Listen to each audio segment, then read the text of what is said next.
right, sorry about that momentarily. I just realized my freaking speakers are half broken. Only one of them works, so I'm only half locked into today's stream. Welcome to the auditory counterattack. Welcome to the RazörForce Offensive. I am your intrepid host, Razorfist, alongside the Titanic Terengel. Greetings and welcome all. And the two-barreled beast, the Tactical Hobo. Greetings. It's been a while. Goodness. You excited about Texas possibly doing away with property tax? Dude, I'm moving there like day one. Imagine actually owning your property. It's such a crazy idea. What a wild concept. What a wild... I really enjoy renting from the government until I die and then getting fantastic. My shit repossessed if I don't pay them. Yep. So. Thanks, Lincoln. Anyway, so we've got one hell of a... Dude, I was out just a little while ago on my way back from the store. I passed what I thought was a van for a mobile vet. Turns out, as I pass, it's a mobile dog masseuse. China, just conquer us now. Just put us out of our misery. You people are eating dogs. We're giving them Shih Tzu Shiatsu. What the fuck is going on in this country? We have mobile. We not only have a dog masseuse, we have one. If you're too lazy to go to the dog masseuse, we will send the dog masseuse to you. We are softer than Fuentes at a titty bar. I couldn't believe that. So anyway, sorry. Folks, there's important stuff that doesn't involve dog masseuses out there in the world, such as the Putin meeting. That's the big news of... That's the big news. Oh my God, I just realized I didn't turn off super chats on the OBS. The Putin-Ukraine meeting. And I don't suppose you've got that, Terengel. There we go. Yeah. But this is the big thing, dude. My favorite part of the Putin-Trump meeting is when Putin outright admits that he would never have invaded Ukraine. Basically, what every bog standard basic bitch conservative has been saying since day one, he never would have invaded Ukraine if Trump had remained president in 2020. Will wonders never cease? You want to read that, or? Certainly. Putin backs Trump's claim that the Ukraine war would not have happened if he'd won the 2020 election. Which is hilarious because we now know Putin funded no small effort to AstroTurf Biden in the United States during that election cycle, which is pretty wild. We heard that. What was that? Tulsi Gabbard, I think, came out with that information recently. But let's see. Russian President Vladimir Putin said he agreed with Donald Trump's claim. Oh, that Vladimir Putin. Sorry. Claim that the war in Ukraine would not have even begun if he had not lost the 2020 election and was serving as president when the carnage began, instead of former President Joe Biden. I can confirm that, President Putin said at the tail end of a press conference that took place Friday evening after the pair met for a summit at Joint Base Elmendorf Richardson in Anchorage, Alaska. Yeah, whatever. Out in Nanook of the Northland. You know what we're talking about. Yeah. Yes.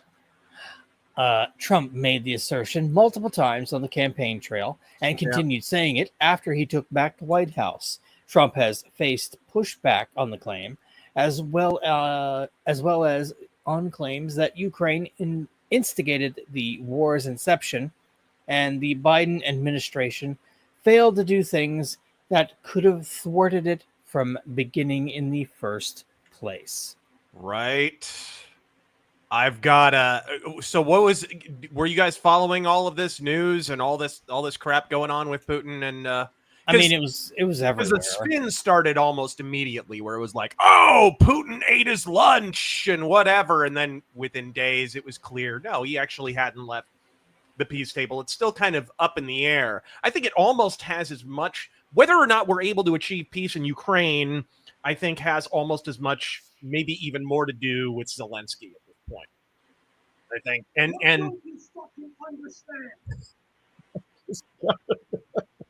Sorry, just got an angry Christian Bale super chat, and it's making me laugh. Okay, I gotta delete that. All right, there we go. Sorry, it's gonna be disruptive on the stream. You guys can't hear the notifications, but I can hear them through my speakers. I heard them a little bit, actually. Yeah, we can't hear I them. imagine you can hear it a little bit. It's fucking distracting. Through the one working speaker that I have at this point. But yeah, so did you guys follow this at all? Did you? I mean, a little bit. It was everywhere on the news. Right. I didn't hear like the details.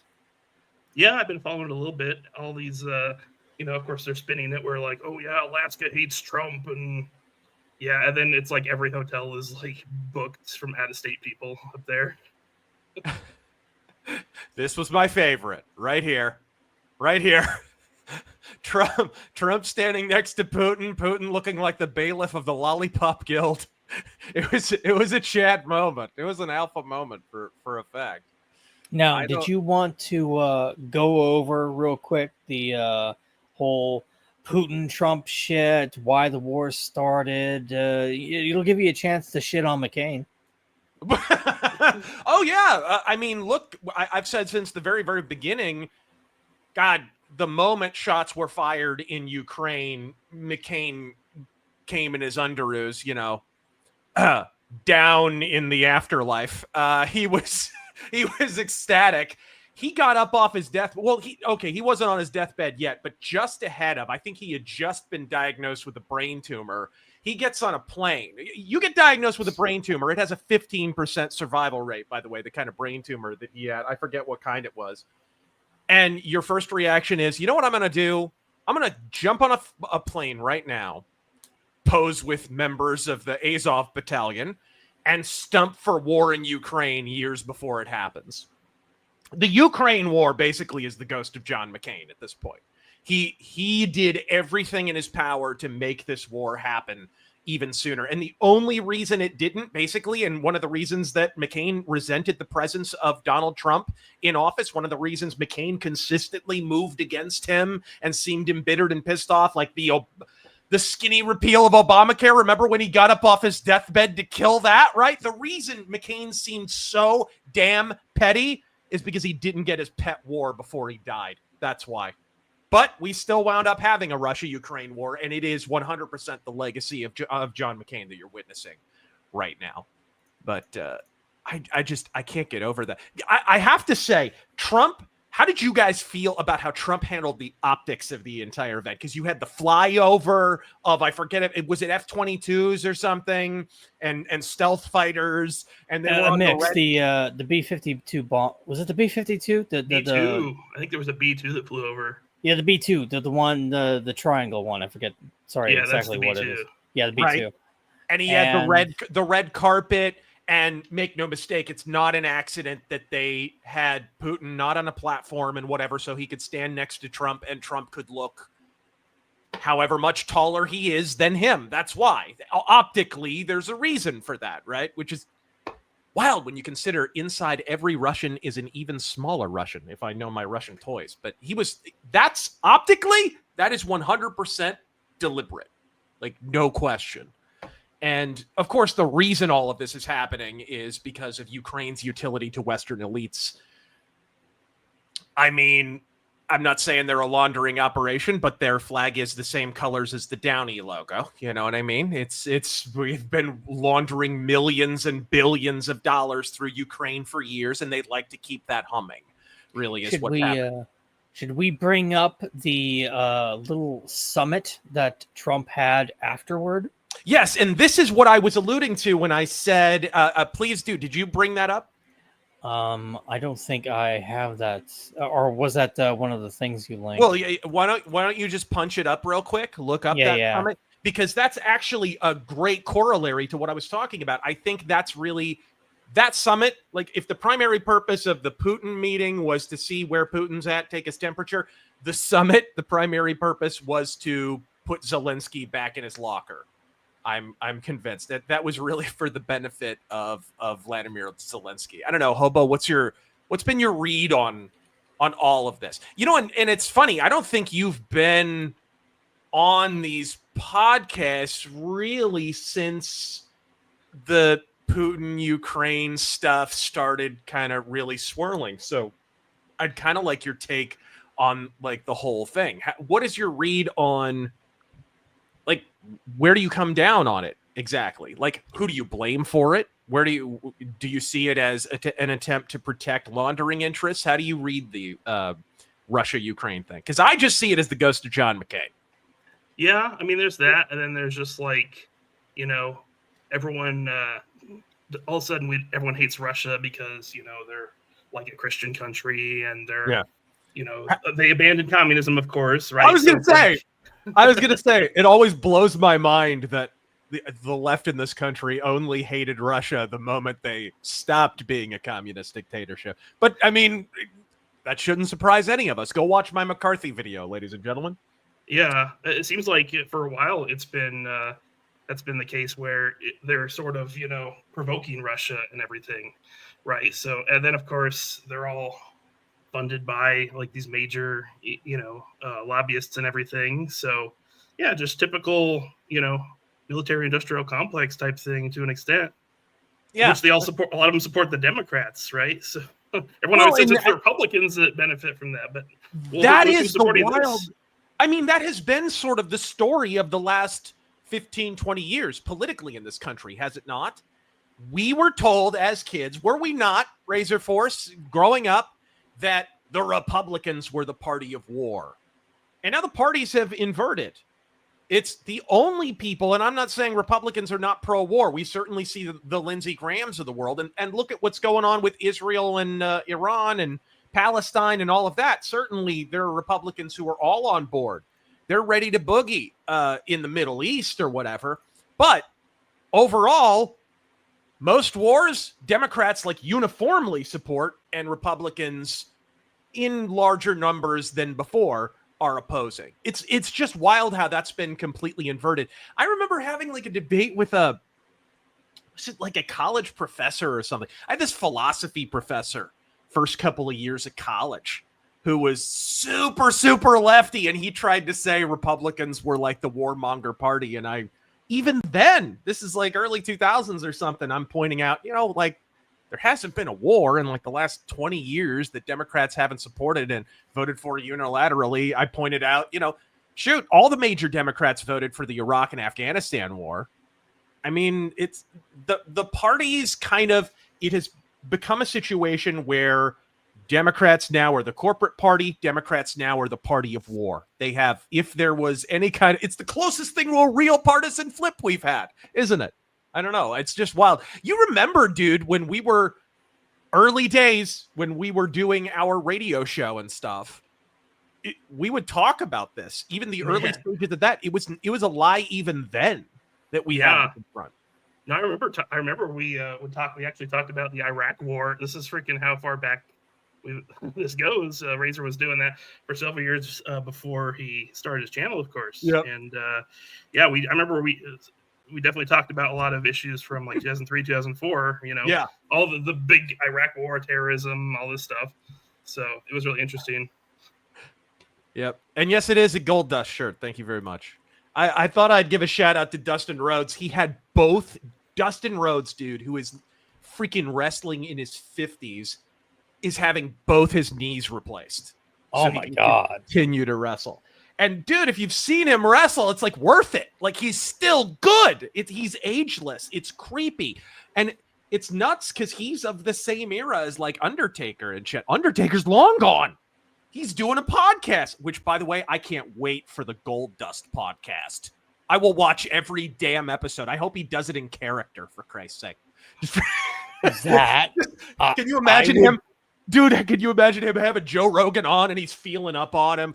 Oh, yeah. I love that bald head of yours. It's fantastic. I'd love that. I would actually pay money for. Dude, I would subscribe. A lot of people do like Patreon exclusive shit, and I'm like, whatever. Yes. But that, if he could actually manage just to do it in character, I doubt he'd be able to. Yes. I doubt it because, the character's owned by WWE or whatever.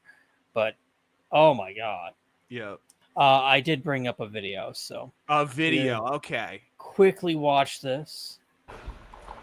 I did love the little scrum that Trump did, the questions that he answered and such. We always get highlights from these kind of things. See, this is deliberate. This is deliberate. Look at him! He's as small as a chick. So we got Macron. We've got the wow, the Italian PM is really tiny. You see that? My goodness. Yeah, the Italian PM. But she's a woman and Italian. You ever see how short Mussolini was? I mean, come on. But Zelensky's almost as tall as she is. But this was kind of the Putin meeting was to gauge the possibility of the Russia-Ukraine conflict winding down from the Russian side. I think this summit was primarily about trying to get European leaders on board with putting a little bit of pressure on Zelensky. I will never not love that photo. I will never not love that photo. That's great. My, how the turns have tabled. Look at that. Oh, look, there's a Mr. John Bolton with his mean mustache. Oh, yes.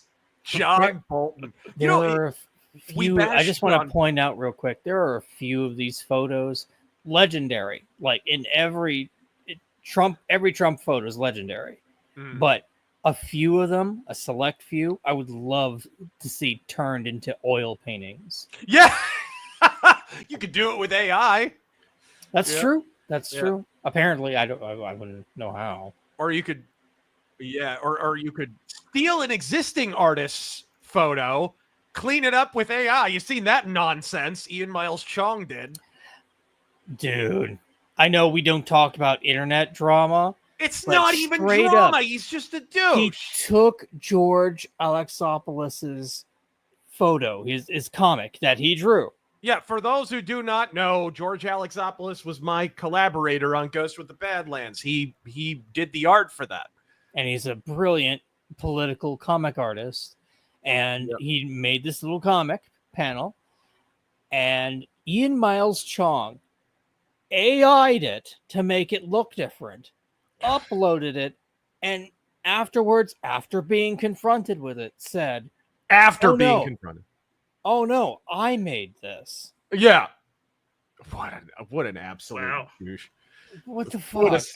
I'm surprised he was able to weigh in from Elon Musk's large intestine. Dude is so far up Elon's ass. It's ridiculous. He would lick Elon's jizz off a doorknob. But speaking of wrestling, I wanted to briefly touch on this. I totally forgot to put this in the outline. You know what? I'll go ahead and shoot this in the private chat, Taryn.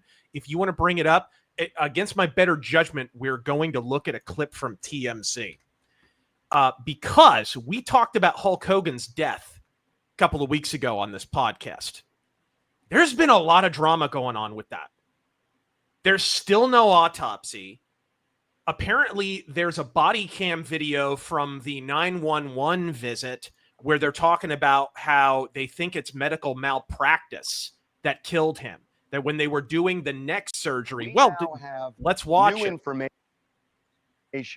based on the police report in the case and other information suggesting that his death was the result of medical malpractice. Medical malpractice having to do with an injury, at least as a nurse who was on the scene, an occupational therapist who was on the scene, who feared and shared this fear with the police that I love that Jimmy Hart is his manager in real life. Phrenic nerve had been severed. And the phrenic nerve basically connects to the diaphragm, which controls breathing. What's significant here is we are told that Hulk's wife, Sky, sounded the alarm when she saw Hulk had stopped breathing. Now, Charles and I have been going back and forth because I was on the phone with sources dealing with 45 minutes ago when he was working on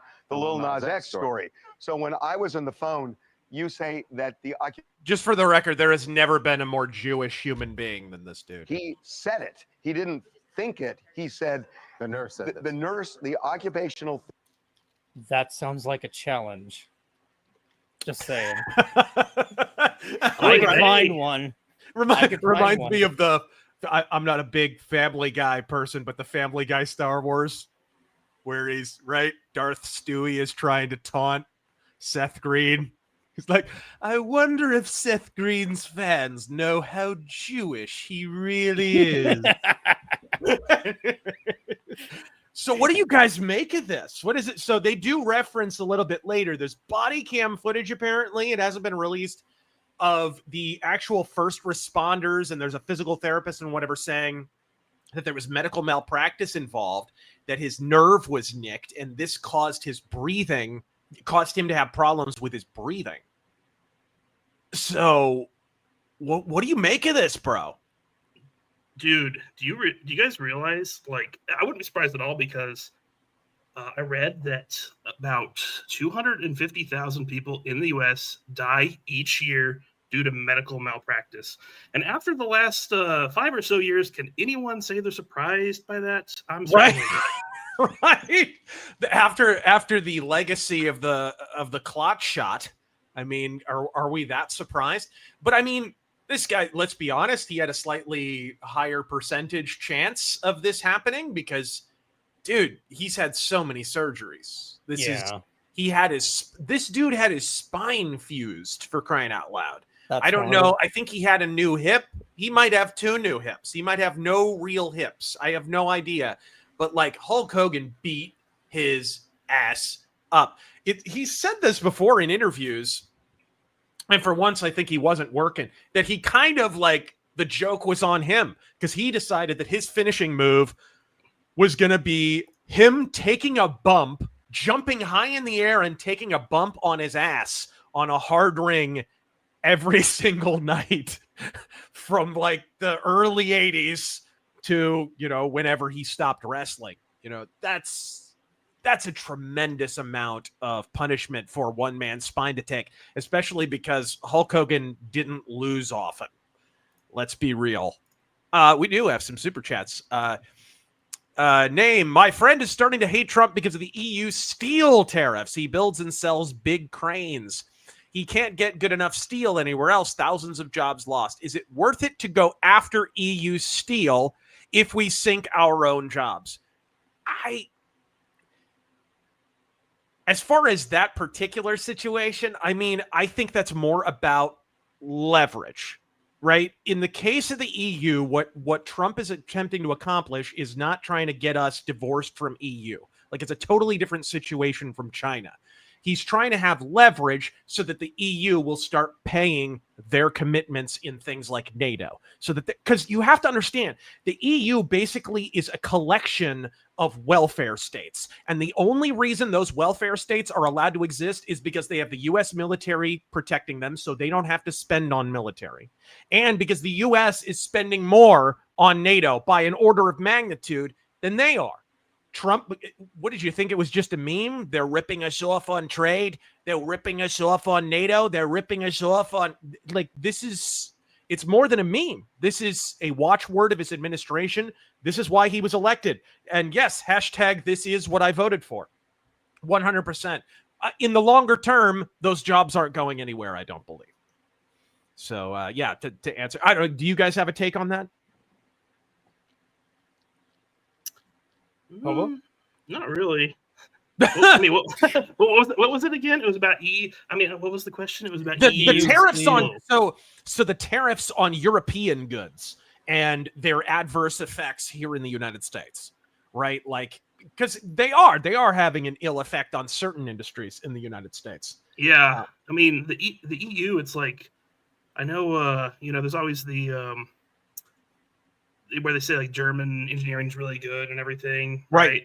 But it's like, I don't think they make a whole lot in the EU except maybe like some cars. I mean, interestingly, like a year or two ago, I saw this really old stapler in like an office, and it said "Made in Great Britain." I was like, "What the hell? Great Britain used to make staplers? Really?" I was just like amazed. I was like, whoa, you know? Right. That's absolutely crazy. But Look. that's not the only thing Trump has done. He's not just cracking down abroad. He's cracking down at home, because in addition to the Putin summit, the other big news story this week was calling in the cavalry on DC. Hobo, have you been following this at all? Oh, yeah.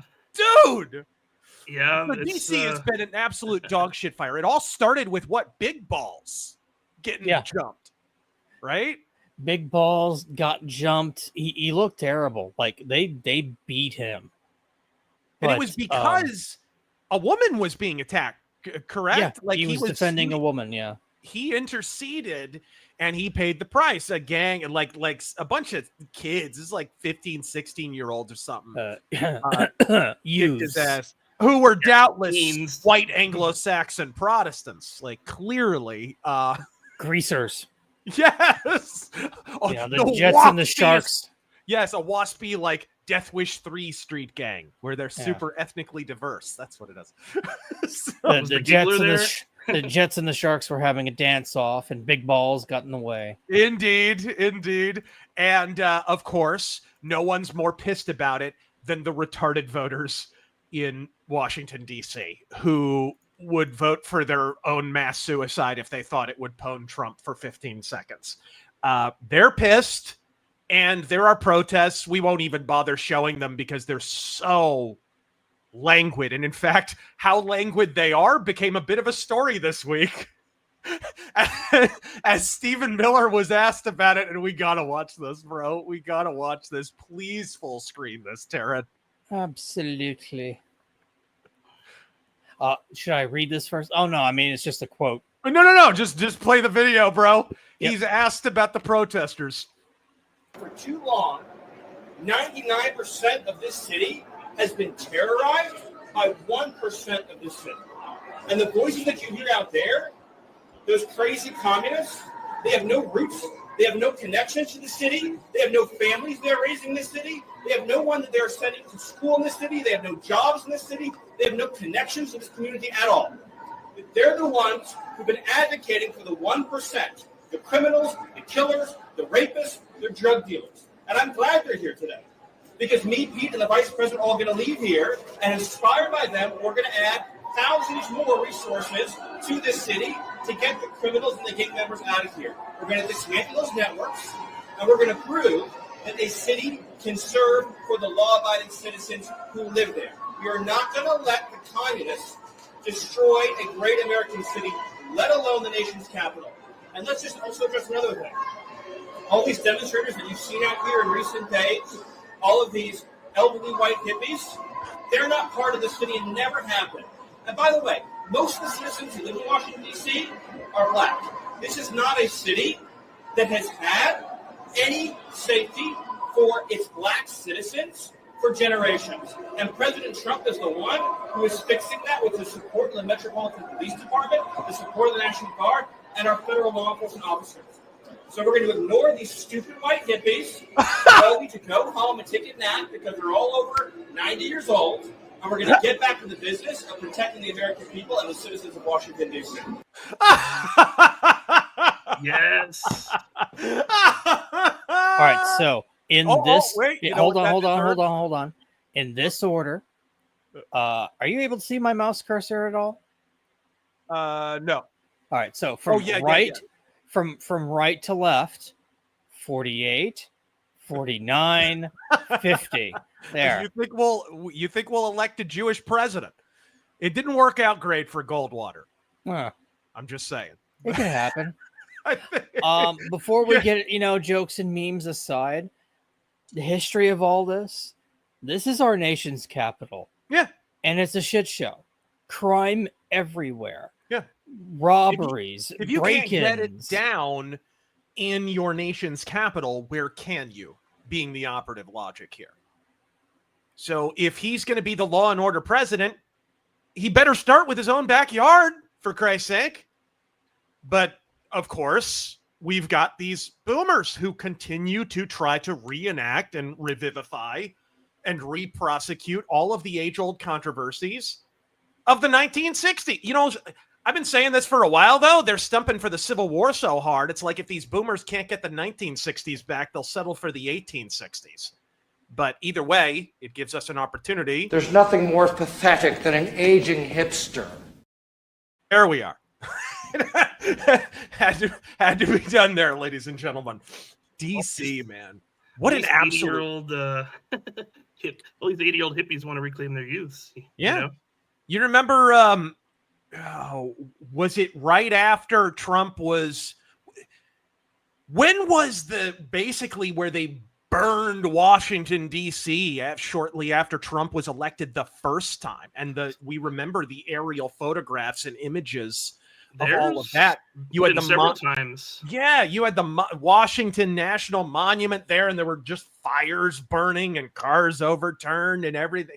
Like, it's just been abandoned to the dogs at this point. And everybody in the area lives in these insular little bubbles where they all attend the same colleges. They all get the same political science degrees. They all attend the same cocktail parties. They all fuck the same people. And they're not at all junctioned into anything that anyone else in the rest of the country is dealing with. And indeed, anyone else in their own city. Because it's not like it's uniformly blue. There are obviously conservatives there. There are obviously other groups than that. And again, I hate junctioning. Yeah, absolutely. Absolutely. But so what exactly were all the measures that Trump did in the crackdowns? I mean, he's literally called in the cavalry. He brought in the National Guard. He brought in other law enforcement agencies to just all work together. Like, I think he brought in like park rangers or some shit. He brought in like just odd things that you wouldn't think of. Yeah. He brought all these different kinds of police forces together in Washington, D.C. to do patrols and everything. Oh, it's amazing. And I think the statistic is there hasn't been a murder in D.C. in 7 days. That's got to be a record. My God. It is actually. I would imagine it is. I would imagine. I mean, shoot. In a lot of ways, the continuing saga that we've been covering since my channel began covering politics in 2016. I mean, we did cover it here and there, little like mass shootings and little issues over the years before that. But it all kind of started with the murder of Seth Rich, didn't it? Where did that happen? Yep. It didn't happen in Connecticut. It happened in freaking DC, right? And of course, that had nothing to do with him being a whistleblower, as basically tacitly acknowledged by Julian Assange. Hobo, you're familiar with burning trash in the streets. How would you deal with us if you're Trump? Yeah, I mean, it's interesting too, because like usually the Republicans are like scared to actually use the power that they have in a lot of cases, right? And this time he's like, I'm going to do it. I'm just going to, because we saw he was really hands off in like 2020. Right, but DC is like a federal district, so he can legally do this. It's it's a federal district; it's not a state. So yeah, like I mean, it's the results kind of speak for themselves. And you know, with all these leftists, remember when they like locked down DC when they stole the election? Remember that? Like they freaking walled off Congress and the White House, and it was like a freaking police state in DC. And now they don't like it because Republican is in office. So I mean, like I'm fine with what he's doing, to be honest. His name was Seth Rich, Zothacron. Godspeed. A humble dirt merchant. Trump needs to bring back Nixon's White House police uniform. Do yourself a favor and give that a Google. Hey, why don't you do that, Taryn, real quick? Nixon's White House. Speaking of which, bro, I forgot to mention we are on Rumble today. If you want to bring that up, just in case there are rants or whatever, I don't know. And Godspeed to everybody who is joining us on Rumble. All of yous, many people watching today. We appreciate all you gorgeous bastards, and even you non-gorgeous bastards. Sea Striker, these boomer hippies are the ones who groomed and taught the millennials and Zoomers to behave just like them on their neo-commie nonsense. I mean, who were we all educated by? Who were our teachers? They were all boomers, and son of two public educators here. I can confirm. Like, gosh, I remember one time my dad went to his school. And this is in 2004, and he had a Bush Cheney 04 sticker on the back of his car, and he got no end of grief for that, just for being a teacher that wasn't a lib at this. By the way, that school district is now shut down completely in the city because it was so corrupt and so much money was disappearing. They now shut it down. I actually told an anecdote in my Why We Need the Wall video about that school district, about the free or reduced lunch program and how much it costs us and all of that and whatever. When I recorded that rant, that school district was still around. It has since been shut down by the state of Arizona. That's how great things are going under Democratic administration. So we do have one Rumble rant over at Rumble. Nocturnal Observer, thank you for the 5.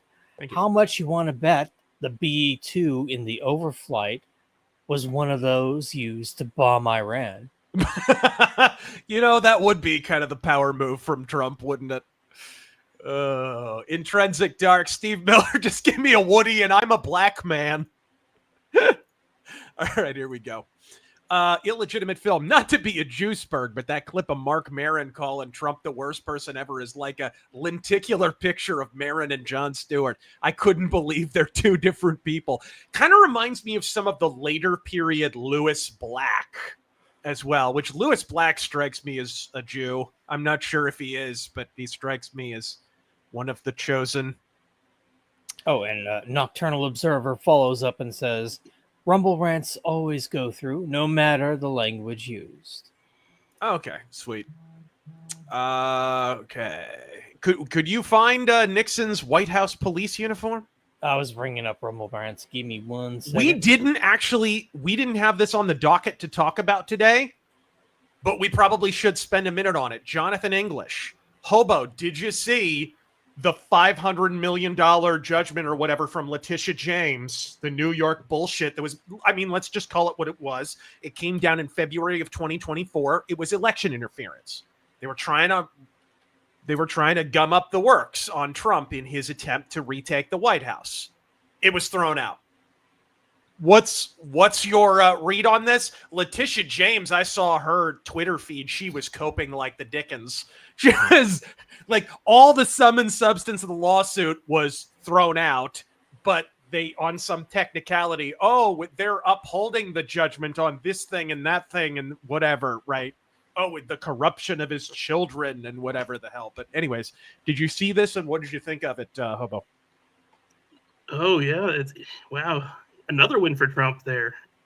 Very interesting. Kind of a big week. I mean, the Russia-Ukraine stuff is up in the air. I thought the European summit was better than the Putin summit, although we don't know a lot of what happened in the Putin summit because a lot of that was closed doors shit. But it has been kind of a week of wins for Trump a little bit. All right, there we go. Joel, you should try out the new Mafia game. They did a great job creating early 1900s Sicily along with a great story. I have Mafia 2 and 3 remastered that I'm trying to get through, and then I'm going to give Old Country a try. We'll have some video gaming news a little later, because you may have noticed the YouTube algorithm now is favoring content that I was making 7 years ago, talking about how we were headed toward a AAA gaming crash. And so now all the me monkeys and the Johnny-come-latelys suddenly acknowledge that we're in a crash. I need to make a video about this properly, by the way, and I will probably in the coming weeks. But yeah, so we're going to have some video game news coming up here in a second. Emperor Creatine! How's them gains, sir? Razor, have you seen Peter Jackson's 92 zombie movie, Dead Alive? It has a priest who uses martial arts and declares he kicks ass for the Lord. No, but Peter Jackson's horror movies are supposed to be pretty good. Yeah, I've seen it. Definitely. It's great. All right. Oh, and I brought that up for you.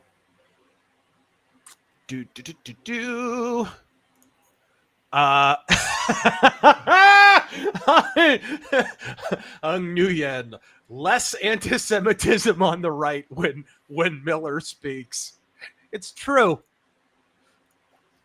I've often said the cure for anti-Semitism in the online space is daily screenings of Blazing Saddles and Spaceballs and History of the World Part 1 and that.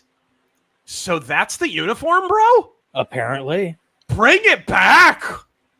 Very Bring it classy. back. My goodness. What happened to uniforms in general? I feel like they're kind of the same. Like, uniforms have been basically the same for all the soldiery since about the Korean War, maybe the tail end of World War II. Pretty much just the green camo, just the bucket hat. You know what I mean? Like, it's all kind of samey. It just gets a little more modern. All right, cool. Partially hydrogenated skeptic. How can I tell if I support electoral college out of principle and not because it benefits my political party? I don't know what that means. I mean, do you support it out of principle? I can't tell you what you think. My goodness. If you believe, I mean, conduct a democratic experiment. You know, 2 wolves and a sheep deciding what's for dinner. Set up an experiment like that.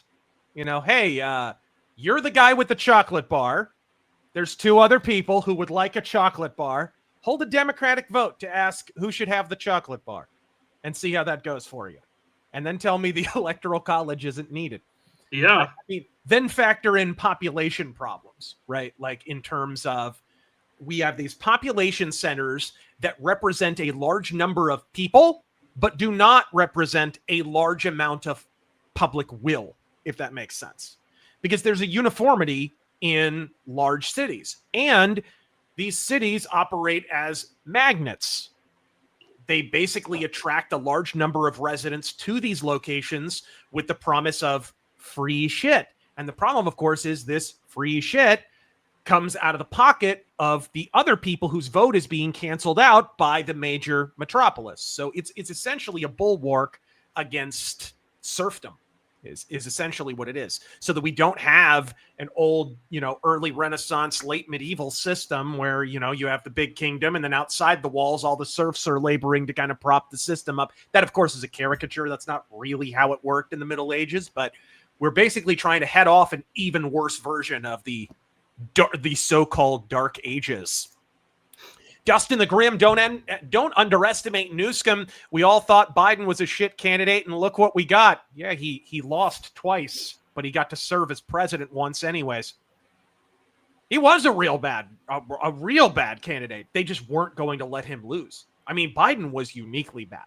1% in 2007 running in the primaries, had to drop out in the late 80s over a plagiarism scandal, but he wasn't even polling very high then.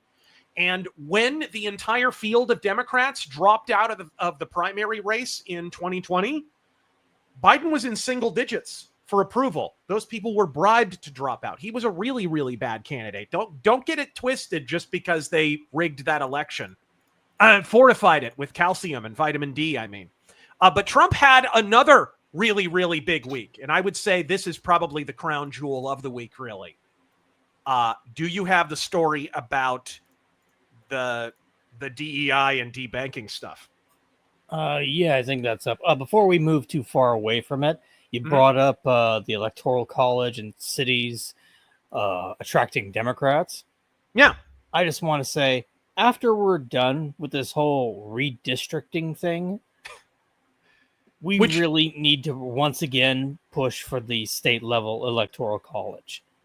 Yes. Because redistricting is nice, but that Electoral College really has to happen. Yes, absolutely.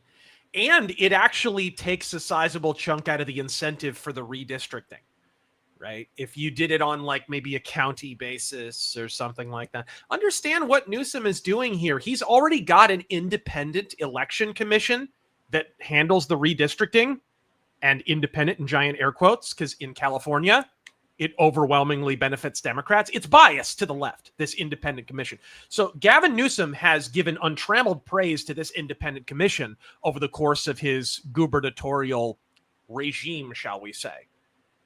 But even that's not good enough for him. He's going to cost the taxpayers of California millions of dollars. There's actually an estimate. They put a price tag on it that it's going to cost to do this special election just so he can rig California districts even harder to cancel out the influence of Texas on a national level. Because why? Why is he focusing on Texas? Because all his residents are moving there.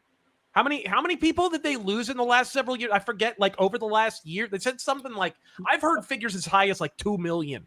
Or so, I don't know over it's what in the millions. Time. It's in the millions. It's in the millions. They are bleeding. They are absolutely being exsanguinated of residents. And he's trying to counteract that because basically Texas has become a red bulwark against California. Is basically what's happening there. But I mean, really pause to appreciate that. Gavin Newsom already has a biased in his favor commission just festooned with Democrats, festooned with party apparatchiks. And it's still not enough. He's got to rig even harder. It's 100% he's going to charge his own voters to boost his prospects in the prime. This is not about the national level.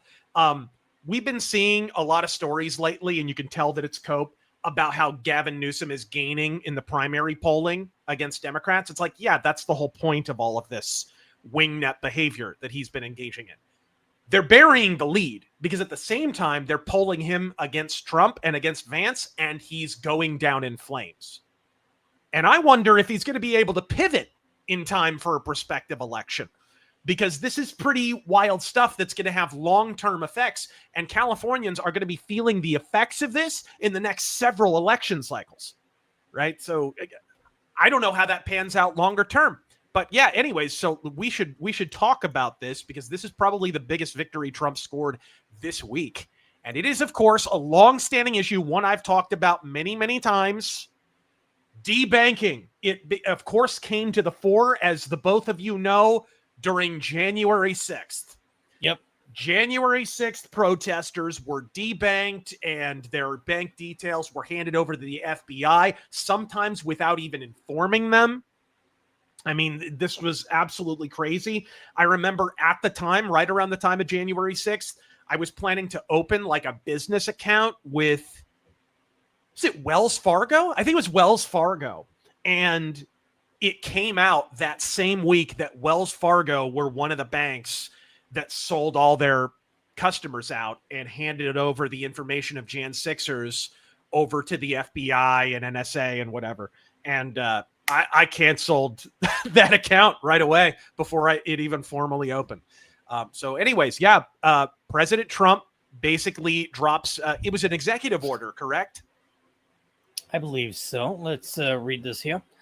President Donald J. Trump guarantees fair banking for all Americans, prohibiting politicized or unlawful debanking.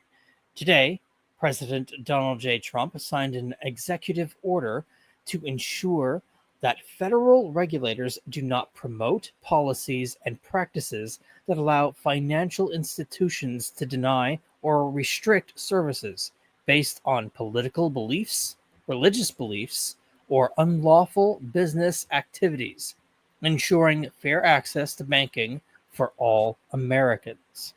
Yep. The bullet points here are: the order directs federal banking regulators to remove reputational risk and other equivalent concepts that enable politicized or unlawful debanking from their guidance, examination manuals, and other materials. Yeah. The order instructs the Small Business Administration to require all financial institutions subject to its jurisdiction to make reasonable efforts to reinstate clients and potential clients previously denied service due to unlawful debanking. The order directs the Secretary of the Treasury in consultation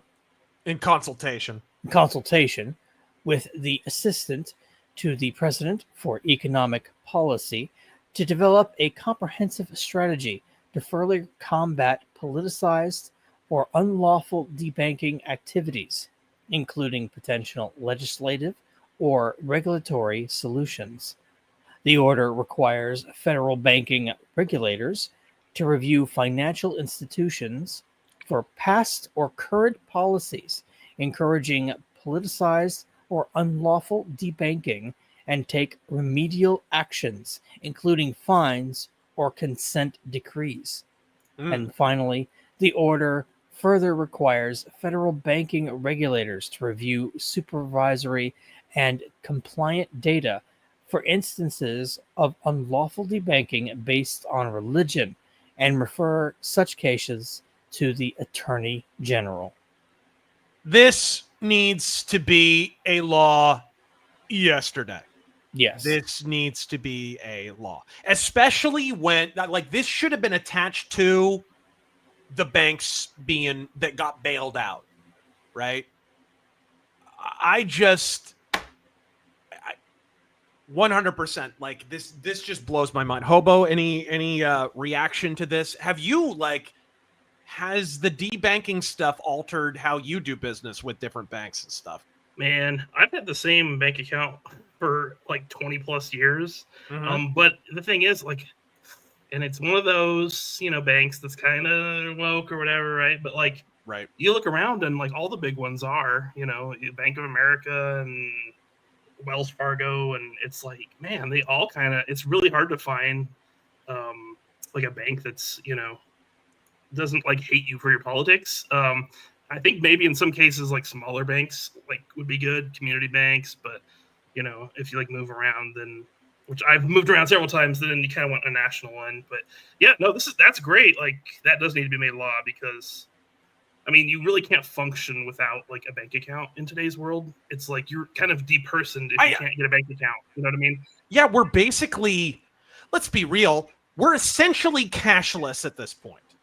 Like, our society is basically cashless, which creeped up on a lot of us. And how did they do it? The same way they got you to part with your property rights via services like Steam, right? Convenience.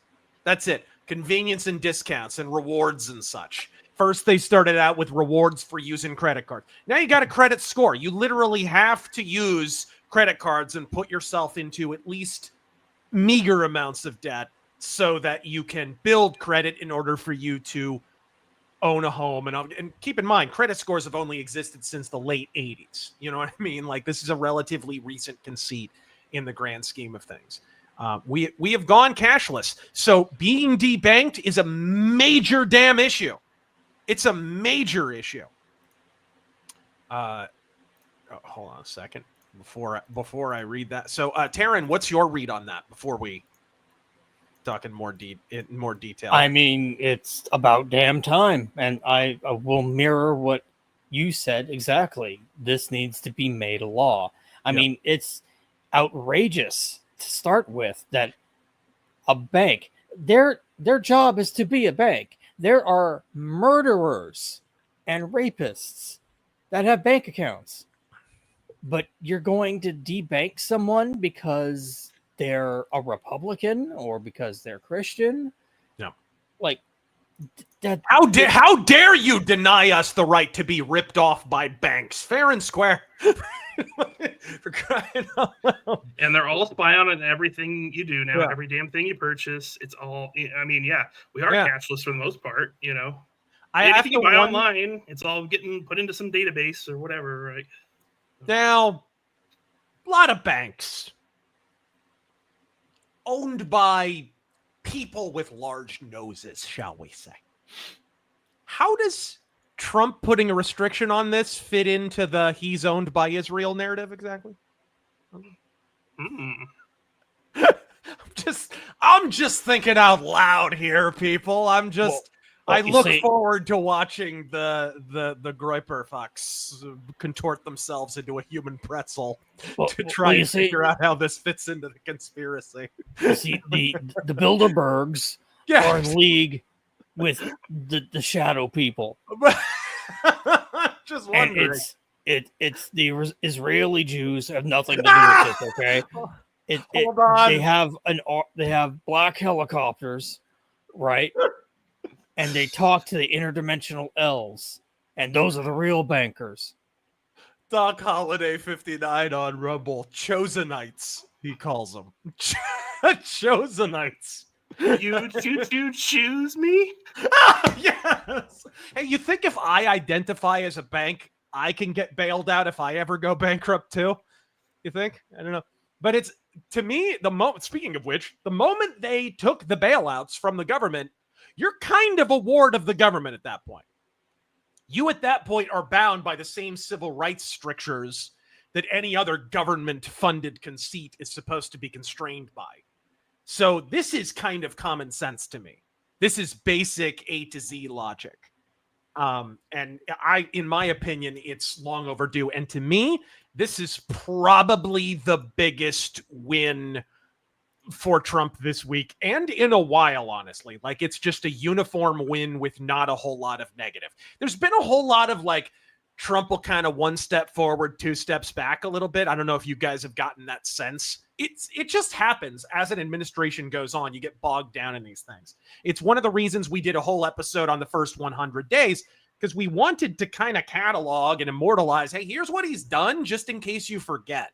Because in 2016, he got into office. He did most of his agenda in the first week, and then everyone forgot. And so any scandal or controversy or any failing that he had after that, it was like that became the story. And everybody just sort of swept all the accomplishments under the rug as if they never happened. I feel like that's happening a little bit, but he's been a little bit better about racking up a win here or there in amongst the L's, right? I think that's important. That's an important tactical conceit, really, when you're in office. All right. Fiesta Cat, so do the dogs have a happy ending? You would ask that question, asshole. And we do have right here, speaking of being paid by the Chosenites, there's another chosen people, and they're in China. And it just came out. This is open secret, for crying out loud. I mean, yeah, they've been paying off influencers in order to spread anti-US propaganda. It's obvious. Like, we're in a Cold War, and only one participant in the Cold War is aware that it's a Cold War. That's it. Real quick, let's go around the room here and ask, what has been your favorite bit of pro-China or anti-American influencer bait that you've seen on social media? A lot of it is AI, dude. A lot of it is AI. Shoot, we were talking about Ian Miles Chong's talentless ass. He was, back in January, January of 2024, he was shilling that new chat bot. I forget what it was. It was a new form of AI. He was hyping it up. He had clearly taken money. The dude will never say no to a check. And somebody probably reached out to him, let him know about it, and he's shilling that. I forget what it was called. It's all gone by the wayside now. Because basically what happened was they were talking it up about how, oh my God, it's tenfold what the last version of AI was. It's so much better than ChatGPT. It's so much better than OpenAI. It can do things that you couldn't even believe. And then somebody actually cracked the code on the damn thing, and it turned out that it literally was just a gimped version of OpenAI. They had flat out stolen the code in China and just regurgitated it back. And Ian Miles Chong took money, like a lot of people did, to basically gas that up. And you see that all the time. So that's the first one that comes to my mind, is the clowns that are constantly trumpeting these capabilities that China have that are kind of only exist on paper. I don't know. Do you guys have any examples? How about you, Hobo? What's your favorite bit of propaganda? Well, I keep seeing, like, on social media, I'll see these reels or whatever, and it's like they always say the same thing. It's like, China is living in the future. It's just like some building with a bunch of lights on it, and it's LEDs. The future's lights. Context. Yeah, there's no context or anything. They're like, yeah, it's got some like high-speed rail with like a giant building, and it's like, yeah, it's so much better than the U.S., man. Like, what is this? You know? Oh man. And I saw one of those recently, and somebody tagged me in it.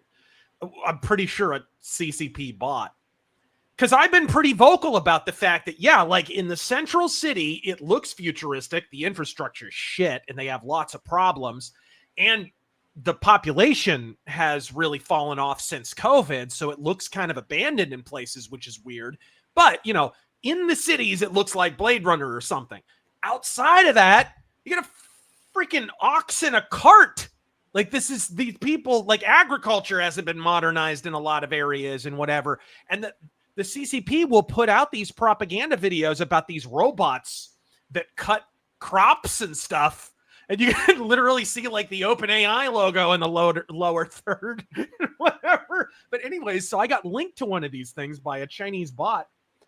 And I'm like, and I replied, I take a look at it because he made the mistake of retweeting it from an account.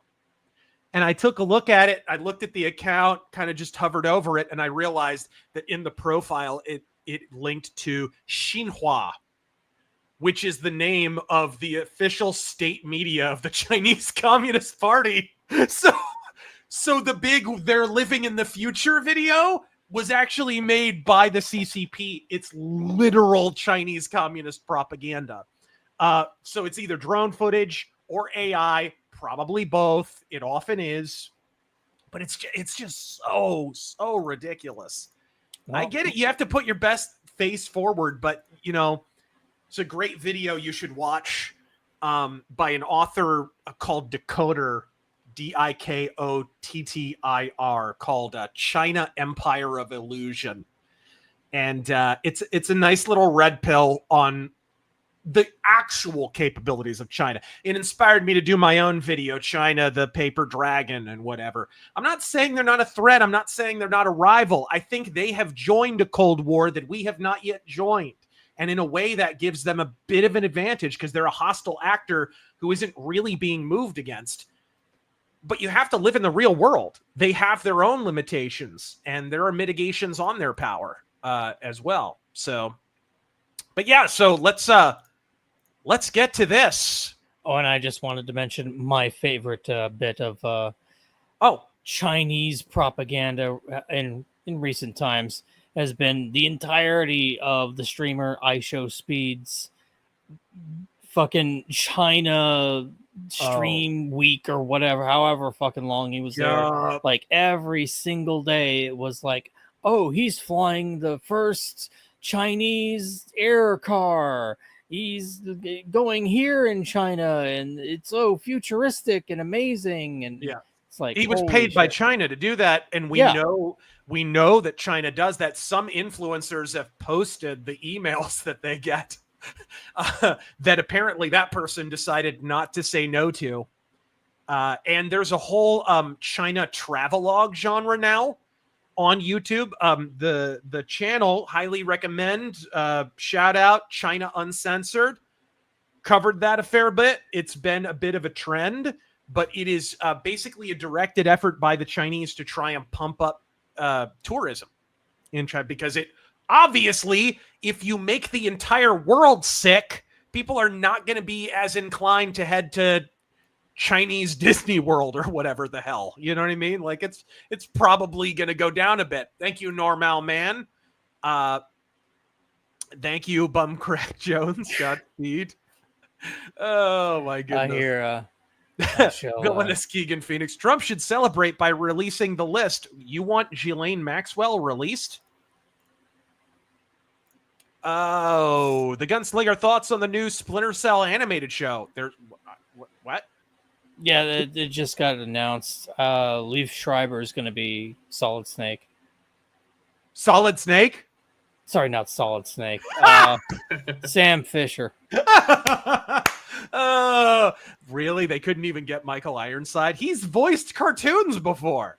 It's possible that the man is just retired. I mean, being that old and just surviving a battle with cancer, I mean, I can understand it. Yeah. Anyway, let us read this here. Yeah, could you zoom in on that a little bit? Get those ads out of the way. Yeah, there you go. Oh, I made the ads bigger. Did the ads just get bigger? Wow. Yeah. Clever girl. Beijing pays influencers in Africa to spread anti-U.S. messaging. Jeez. This is about they're dragging Africa into this. Oh God.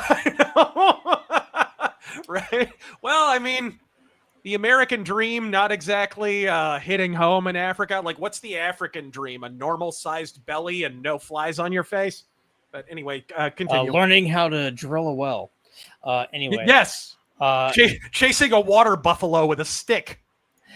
Chinese and Russian agents are paying social media influencers in Africa to spread anti-U.S. messages worldwide, with the Trump administration being a top target, media experts say. Are these media experts in the room with you right now? Yes. Their research reveals that many influencers who use TikTok are earning hundreds of thousands of dollars per month by disseminating misinformation, disinformation, and propaganda that benefits Beijing and Moscow. These studies align with information presented to Congress on July 22nd by U.S. President Donald Trump's nominee to lead the U.S. military in Africa. Analysts say China, Russia, and other malign actors are taking advantage of an information void created by the White House's decision to cut financial aid to Africa, which has impacted the funding of media previously supported by the U.S. government. Right. In 2024, the Washington-based Africa Center of Strategic Studies documented nearly 200 pro-Kremlin and pro-China social media campaigns in each major region of Africa, with the Chinese regime's influencers particularly active in southern and West Africa. Right. One of Africa's most popular social media figures has told the Epoch Times she's receiving money to distribute information that makes Russia and China happy. I mean, this is not really news. We've already got reports of this kind of stuff, and more than that, if you're in any kind of influencer space, you've received these kind of oblique overtures. I used to get messages on Facebook of all places from sketchy Chinese whatevers, right? Just figures, grand viziers reaching out. Hey, would you like to talk about this particular Chinese city and what like this kind of shit happens all the time, man. You get to a certain point in terms of viewership, and I'm not even that big a deal on YouTube in terms of audience size, right? Although we do have a good crowd tonight. Godspeed, everyone. Thank you for joining us. But like, this is obviously a thing that happens. You see it every now and then. There's always, whenever there's a big campaign, shoot, what's the big meme, Taryn? What's the big meme? But before Taryn answers, let's hear about Raid Shadow Legend, right? Oh. So whenever one of these kind of psyops or campaigns happens, there will be signs if you have critical thinking skills of any kind. So, but yeah, I mean, I can't imagine why. Plus, Africa has that history of communism. They've been chummy with communism for a while. Russia made a lot of inroads into Africa. China has fixated pretty heavily in the African region for that reason, because in every appreciable way, they have filled the void that was left by the collapse of the Soviet Union. They immediately rushed in, took over what is essentially the Comintern. And why not? I mean, communism works out so well for Africa that by the time I finish this sentence, the Congo will have had no fewer than 5 revolutions, I'm sure. But oh, look, we have I love maps. We have a regional map of disinformation in Africa. We have a disinformation map, guys. Nice. Let's see. My favorite kind of map.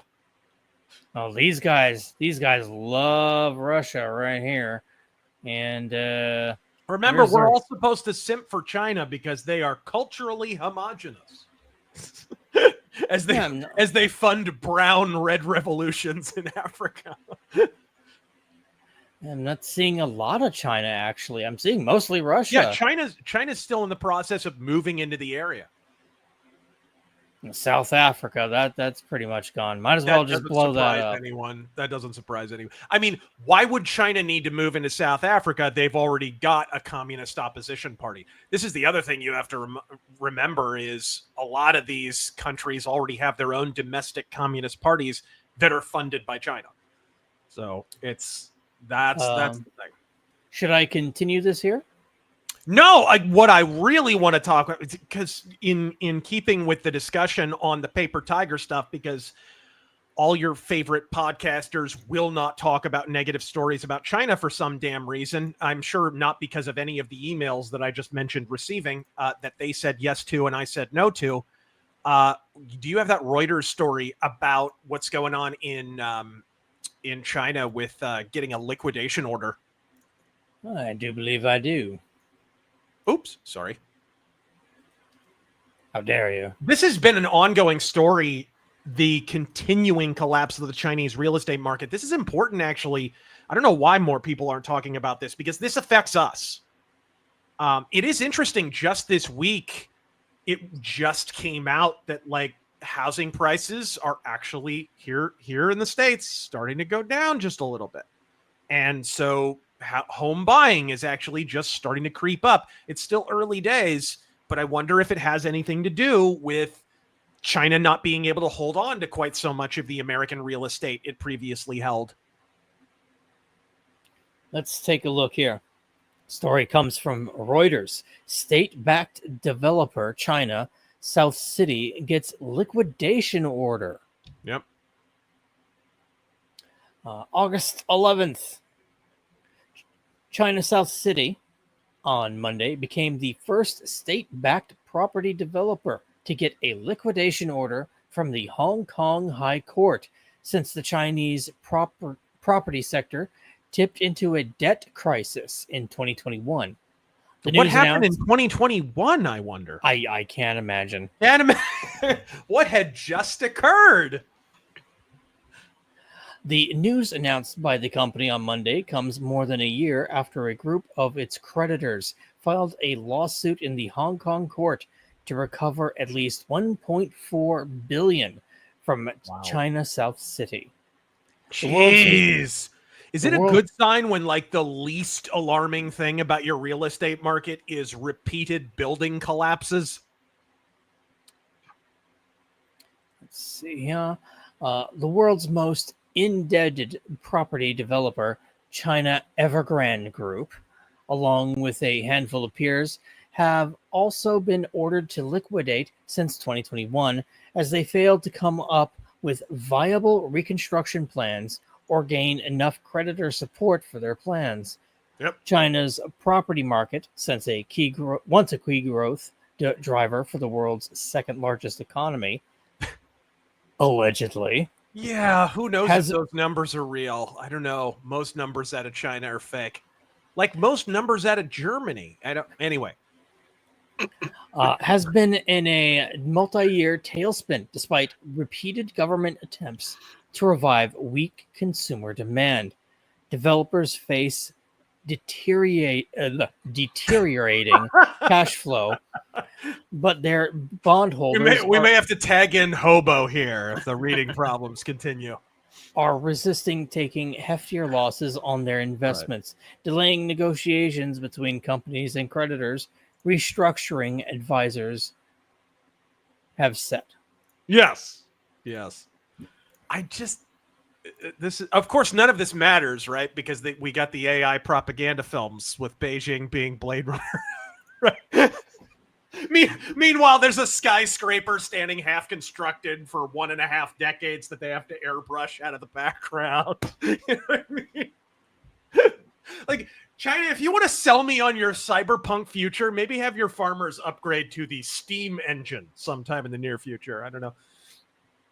You'll literally find like photos and videos of freaking Chinese farmers with ox-pushed carts and shit. Just insane. These people think the cotton gin is a fucking cocktail. But anyway, so this is the reality of China, guys. You don't have a state-run real estate entity facing liquidation if things are hopping in the real estate sector. And keep in mind, the real estate sector probably right next to the factories. China decided it wanted to be the factory of the entire world. And of course, the other story, we could probably bring up another article. We won't, but it's been a consistent story, is China is gradually losing that status more and more. There have been a few months here where China has been in danger of slipping down to second place in terms of factory production for cheap goods and shit. That is a good sign. That is a really good sign. The more we can disentangle from that, the less, let's put it this way, the less lead-painted children's toys sold at Walmart with a Made in China logo on them, probably for the better. What's your read on the paper dragon in China, Hobo? Yeah, that's. I was looking at this China Evergrande Group, the world's most indebted property developer. So I think a lot of the stuff we do hear about China, like, is just straight up propaganda. Like we always hear, I've been hearing for like 30 years, dude, like 20 something years, right? They're gonna surpass us like any day now, you know. But like generally, I think their like standard of living's compared to us is pretty low for one, right? Maybe like especially once you get into the rural areas, like you were saying, right? And well, you know, like their military, a lot of the stuff in the military is like they're still using a lot of old Soviet hardware from the 80s, and you know, they might be just a bit exaggerated. You know, some of this stuff about how great they are and whatever. Yeah. Those numbers are probably inflated, if not a complete hoax. Oh my God. Speaking of inflated numbers, we got to get to the video game news, dude. We got to get to the video game news. I know you guys generally consider this a political podcast, but we like to talk about anything on our mind, and I could not talk about this because this, dude, we're all longtime gamers. We all still game. We all grew up in probably the prime of the 16-bit era, right? Even a little bit of the 8-bit. I don't know. Hobo, did you ever have an original Nintendo, or did you jump on the Super Nintendo? Dude, I had it in television. Get out of here, Grandpa. Yeah, and the TI-99. Holy shit! I owned a Commodore 64. What? Yep. How old are you guys? My God. I started at the NES, and I started at the tail end. By the time I got an NES, dude, SNES was already like 2 years in. But because my parents were cheap. They were cheap. Did I mention they were both teachers? But one person who's not cheap is the CEO of Sony, because we got word just yesterday that the PlayStation 5, fresh from winning a slight PR victory over Nintendo, right? Nintendo's been dominating the market since the launch of the Switch, completely flipped the script on Sony. Sony's a distant second place, not even really in the running with Nintendo. So what does Sony do? Hey, let's make it even harder on themselves. Nintendo just stepped in a great big cow pie with the Switch 2, $600. Let's see what they're going to charge for the PS5 now. $599 US. Oh, no. It gets better. Let's see. August 20th, 2025. PlayStation 5 price changes in the US. Let's see it. New price is effective starting August 24th. Just go down to the list. Are. Here we go. The updated recommended retail price for the PlayStation 5 console in the US are as follows. Oh my God. PlayStation 5, $549.99 US. Yes. PlayStation 5 Digital Edition. Keep in mind this does not play physical games. Yeah. $499.99 US. What in the world? And the PlayStation 5 Pro, this is lunacy, which I forgot that they even exist, $749.99 US. Wait. I hope you have your Dr. Evil pinky pressed to your mouth as you say that. $749.99. That's where we are in 2025, folks. Well, Dude, How do we even process this, dude? How do we even... The PS5 is like 5 years old, too. Yes! Like, are they raising the price? Am I reading this right? Are they... What the hell? Yes! Yes! On a 5-year-old console. I mean, isn't it about time... It should be about time for the PS6 to come out in like a year, shouldn't it? What on earth? What even... When you were a kid, you know, crushing blocks with Mario's melon, did you ever pause and think to yourself, you know, one day I am going to have to buy a video game console the price of a bungalow? Is this a thought that ever crossed your mind? Like, these are plastic bricks, dude.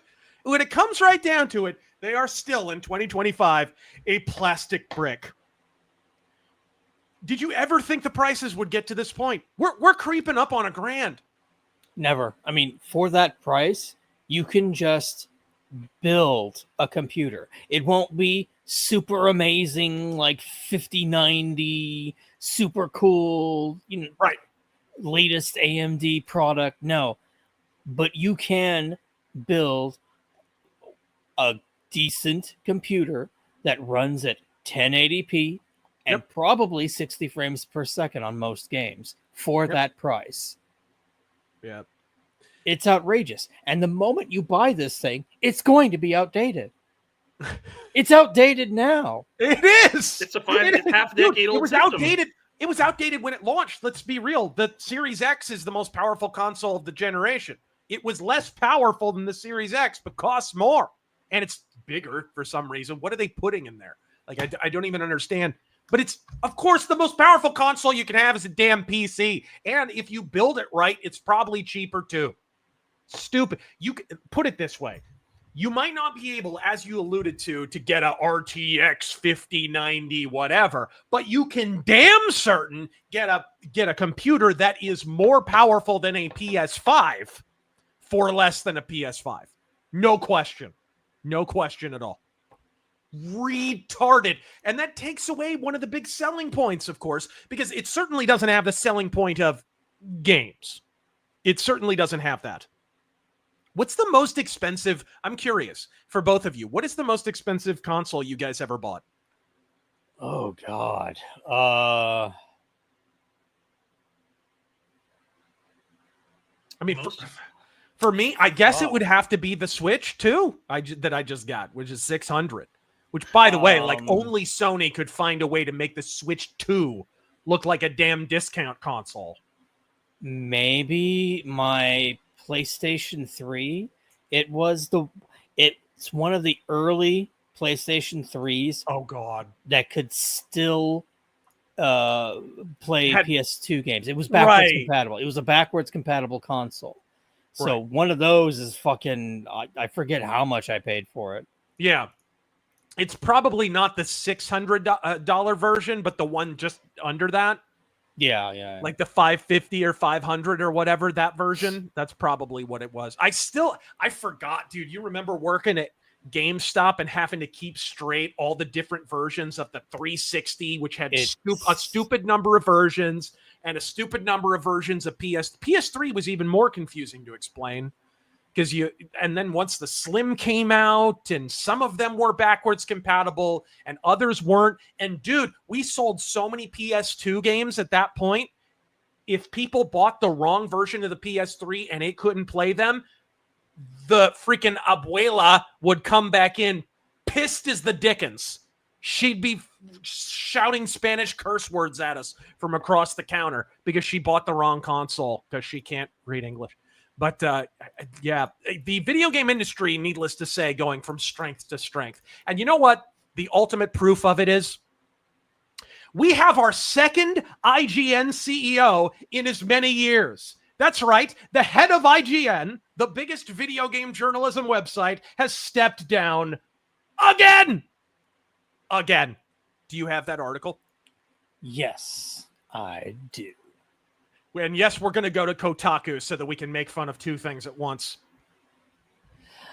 This dying website reports IGN boss leaving after latest round of layoffs. Oh, you hate to see it while fully erect in your Barca lounger.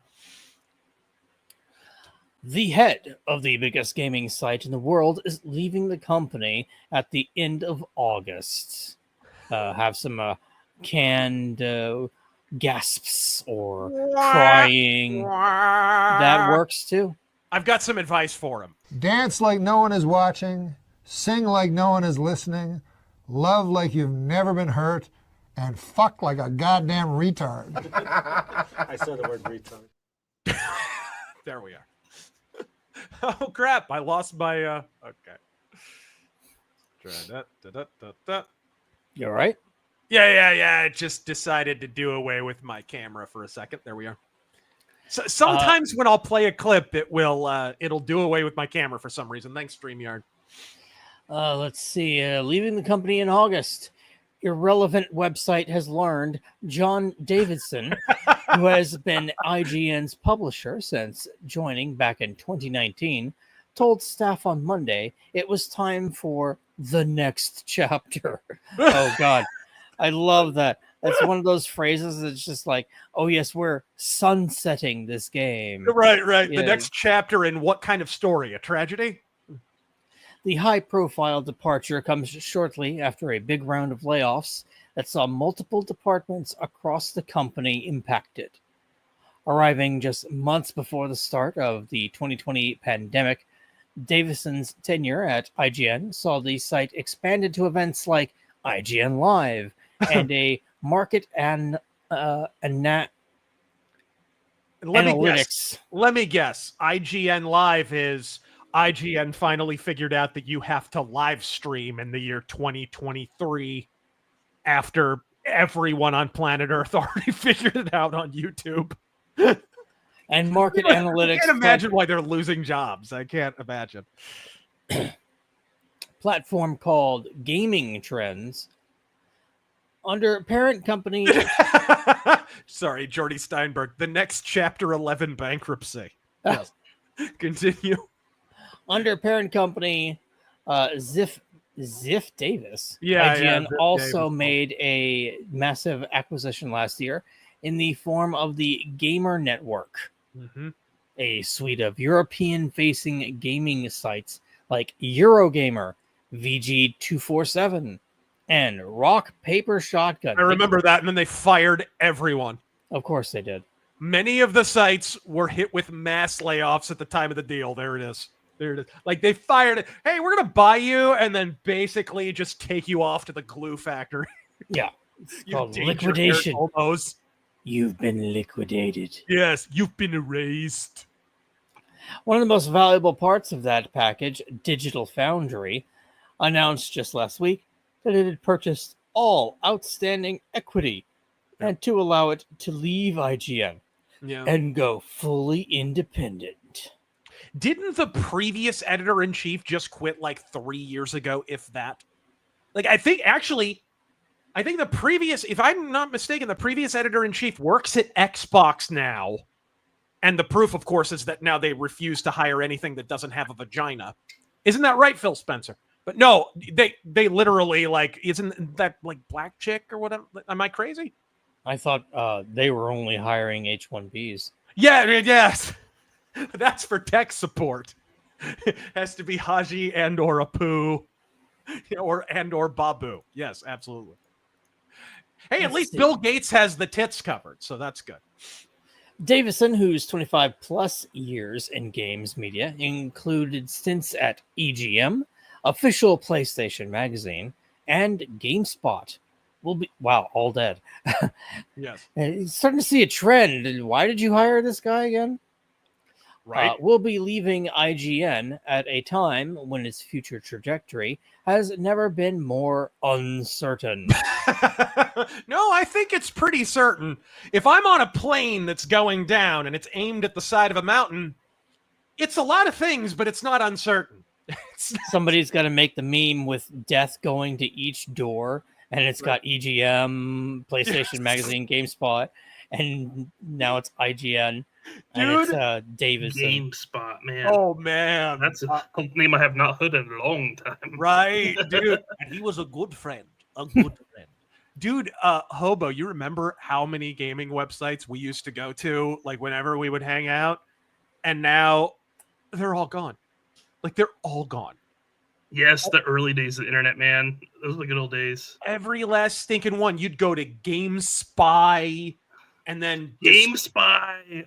Oh, early Destructoid, and File Planet, Giant Bomb, and whatever. And like, you never even bother going to IGN most of the time because there were so many other websites, and they're all gone. They're all gone.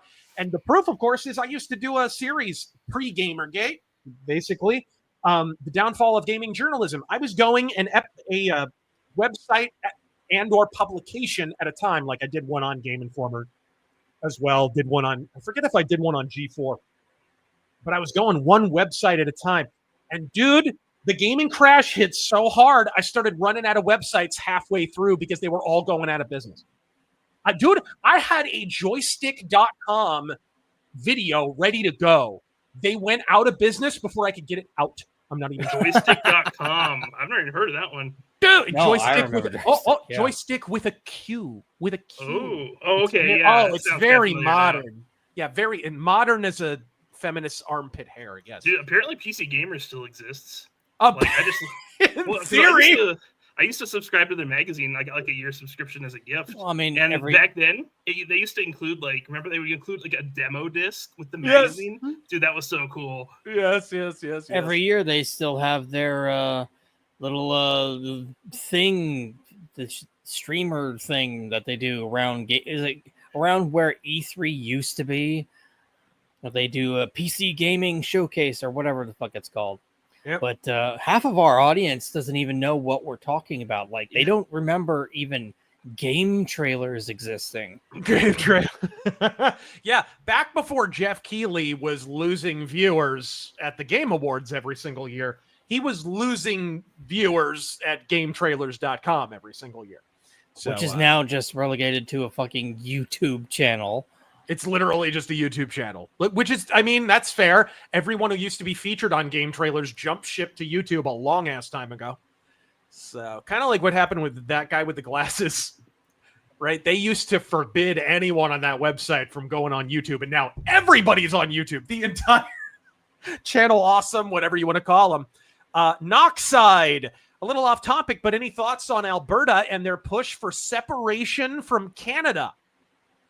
Alberta is kind of the Texas of Canada. I'm curious to hear what you guys think of this. It's been an ongoing concern, and obviously when you basically have a large chunk of Canada that's a big producer, actually, in a number of areas, certainly in terms of agriculture and cattle and all of that stuff, that is basically a vassal to this socialist government quartered in cities like Vancouver and Victoria and Toronto and Montreal and whatever. Like, that is the dictionary definition of taxation without representation. I can't say I blame them. There's a push. My question is, what form would that take? Do they want to be an independent state? I know there's some that would like to be a part of the United States. What form would that take? I don't know. Talk amongst yourselves. What do you think form it would most likely take? Joining the United States, becoming an independent like Texas?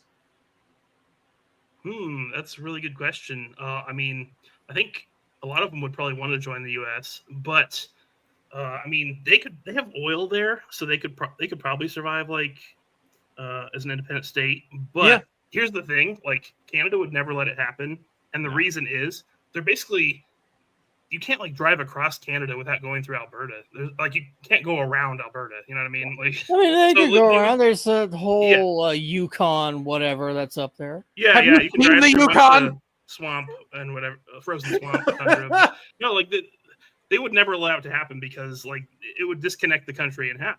It would split the country in half. So they would just never let it happen, unfortunately. But yeah, they would militarily invade, and I'm not even shitting you. I mean, look what they did to the trucker protesters. Somebody alluded to it earlier on the debanking thing, but they literally just trampled and attacked those people. Like, they didn't even pretend to not be a dictatorship at that point. Agamemnon Fireman, aside from Blackjack, are there any Osamu Tezuka manga anime that you enjoy? I already assume you may like some Astro Boy. Who doesn't? Cheers. Oh, gosh. Yeah, probably it would be Blackjack for me. I don't know, you guys. Tactical Hobo's not really an anime guy. Taryn? What? Do you like Astro Boy or any of the stuff made by Osamu Tezuka? I mean, I respect it. I don't personally watch it. Okay. That's a little too old for me. All right. The new guy, Blade Runner PC game, Enhanced Edition or Original, thanks and Godspeed. They really screwed up the Enhanced Edition. But hey, at least it was a re-release. At least we have a version of Blade Runner that we can play. But yeah, I got to be honest, most of the time I just play my original CD version, which I still have. Agamemnon Fireman, again, you said it in your Sabbath episode jokingly, but do you think Ozzy may really have had autism? I have Asperger's and saw similarities in his behavior. Thanks. There was something up with the dude.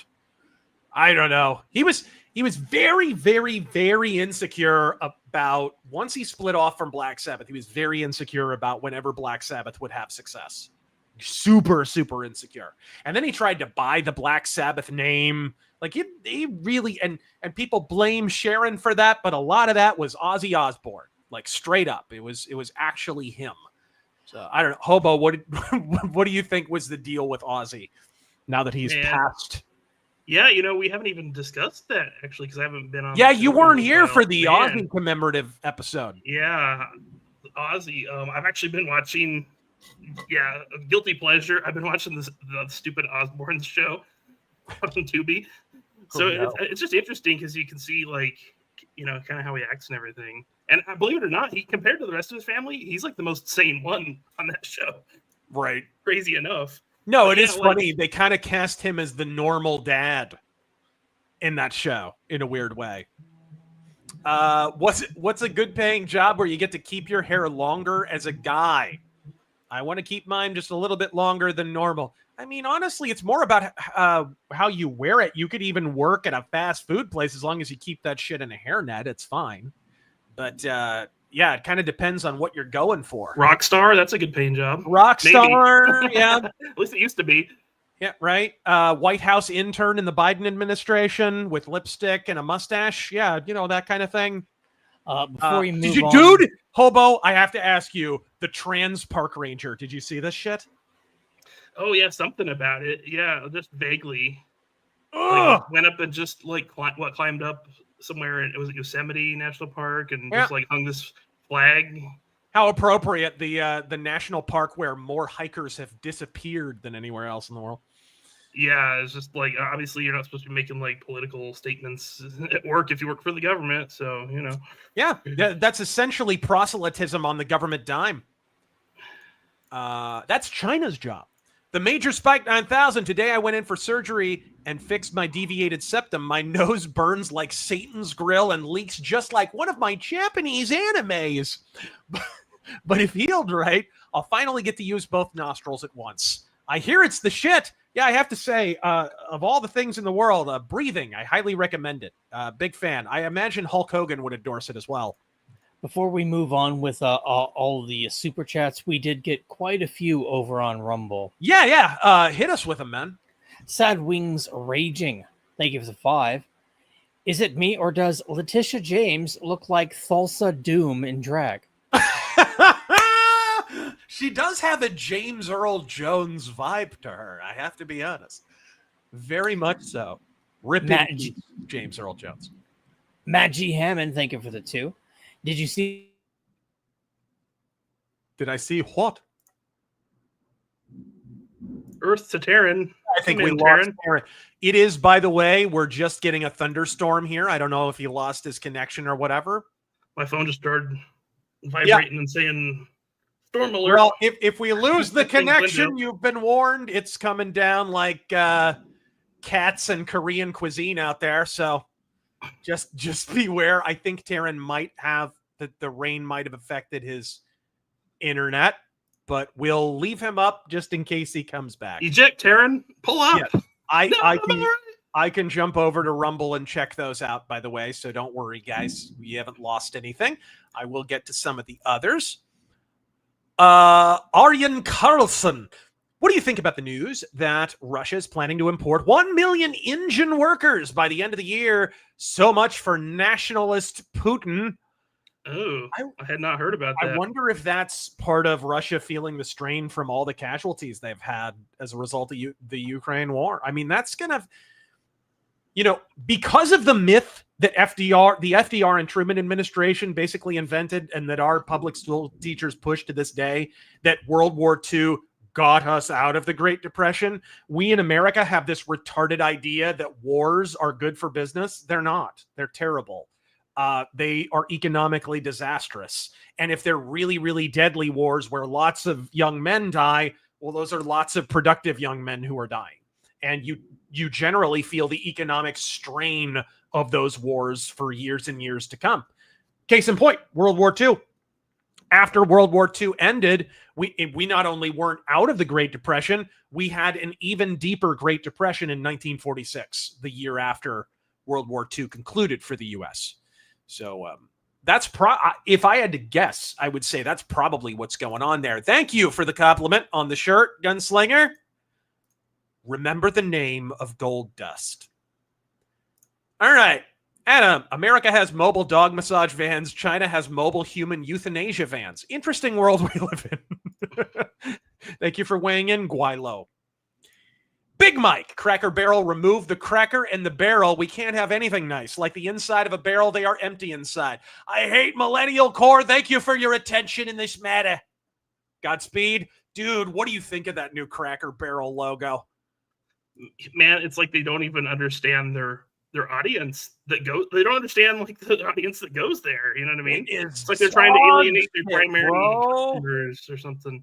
Yeah, it's absolute. They're trying to like appeal to a bunch of hipsters. They ain't gonna go to Cracker Barrel. You know what I mean? Yep. Let's see some of these Rumble rants. Actually, where do you find these damn things? I'm not sure where. Let me get through a few more of these and then I'll find it. Agamemnon Fireman, how do you feel about having younger fans? I was in middle school when I first saw your vids in 2012. I asked other YouTuber OGs like AVGN and Doug Walker, et cetera, got mixed replies. Curious to know yours. There are probably words and analogies that I've said that I'd prefer the young did not hear. You probably need better parents if they're not protecting you from my channel. But Godspeed all the same. Thank you. Commander Wolf, Razor, T-Gel, Tac Hobo. You hear about the baby maker robots. What? Hobo, do you know what they're talking about? I don't know if I want to know. I know. I don't know if I do either. I'm scared. Glad to see Brandon going for a second run. Also, hot damn, Libs be on fire with that Putin admission. Godspeed, RazörForce. Thoughts on Alberta? We just weighed in on Alberta, sir. I know a lot of people in Alberta. That's one area of Canada that I would love to visit. Have you visited anywhere in Canada, by the way, Hobo? The only place I've been to was I went to Vancouver in like 2005. Took a family vacation up there, right? And like at least back then, I wasn't aware. You know, most people thought Canada was like 100% white. And when you go to Vancouver, like, dude, culture shock. No, like everything was in Chinese. I was like, what's going on? Their street signs are in Chinese, bro. And this was 20 years ago. Yes. So, I apologize if you guys can hear that. The freaking rain is beating against the walls here. So if we do, seriously, it is no small risk that we could lose connection here. Just FYI. Arizona infrastructure doesn't handle heavy storms very well, as Tactical Hobo well knows. Mm-hmm. Many a blackout during storms out here. Yeah, I guess it's that time of the year. The funniest thing about Arizona is whenever there's a storm, whenever there's weather of any kind, everyone just forgets how to drive as if they ever knew to begin with. Seriously, just observe an Arizona driver when there's a drop of rain in the sky. They're just like, oh my God, what is this? What is this watery discharge descending from the heavens? I don't know what to do, right? Das Ruse has became the real ghost of Kiev. I like to think so. Oh, ICAST Knife. Are our economic and population declines just us finally starting to stabilize after the incredible highs of the baby boom? Did we pyramid scheme and infinite corporate growth too close to the sun? Are our economic and population declines just us finally starting to stabilize after the incredible highs of the baby boom? No. Yes and no. On the population front, maybe. There's a pretty clear commonality throughout history that a more prosperous society tends to have less children. And that's pretty well borne out throughout time. So that's probably true more or less. On the economic front, though, no. This is the result of, I mean, I don't know how you feel about this, Hobo, but like BlackRock gobbling up all our real estate and inflating the cost of housing and all of that shit. Like, I think a lot of this economic stuff is really the chickens coming home to roost in a number of different categories simultaneously. In addition to, we still had COVID and all the debt that we racked up during that absolute dog shit fire and whatever. What do you attribute primarily to this? Do you think it is a return to the meme? A return to the mean? I am chronically online right now. Do you think it's a return to the mean? Or do you think that this is more likely a reaction to current factors like economically? Yeah, I mean, we're kind of in uncharted territory right now because we've never had this much debt before. For example, what are we up to now? Probably 37 trillion. I don't know. I haven't crunched the numbers recently, but seems to go up, a trillion every few months or something. So yeah, we're literally in uncharted territory as a country right now. So at some point, something's gonna have to give. If we don't get like things under control with our economy. Just the spending, Absolutely. No, absolutely. Let me see if I can pop this chat out real quick. If I can duck the chat. Up in chat. There we go. I might be able to see more Rumble rants here. Oh, there we go. Lagardicus. World War I absolutely devastated most of Europe. They called it the lost generation. Absolutely. World War II was devastating in a lot of ways. Lagardicus, the storm just passed through Pinal County. It is indeed monsoon season out here in Arizona. Yeah, people forget we do have weather here. It's just once a year, right? Yep. The rest of the year, not so much. Lagardicus, then again, a disproportionate amount of hikers are so fucking retarded that they try to pet the bison. I admit, when I was a little kid, I was in Greer, and there was a bison behind a fence, and it wasn't even a very secure fence. It was like a wooden log fence.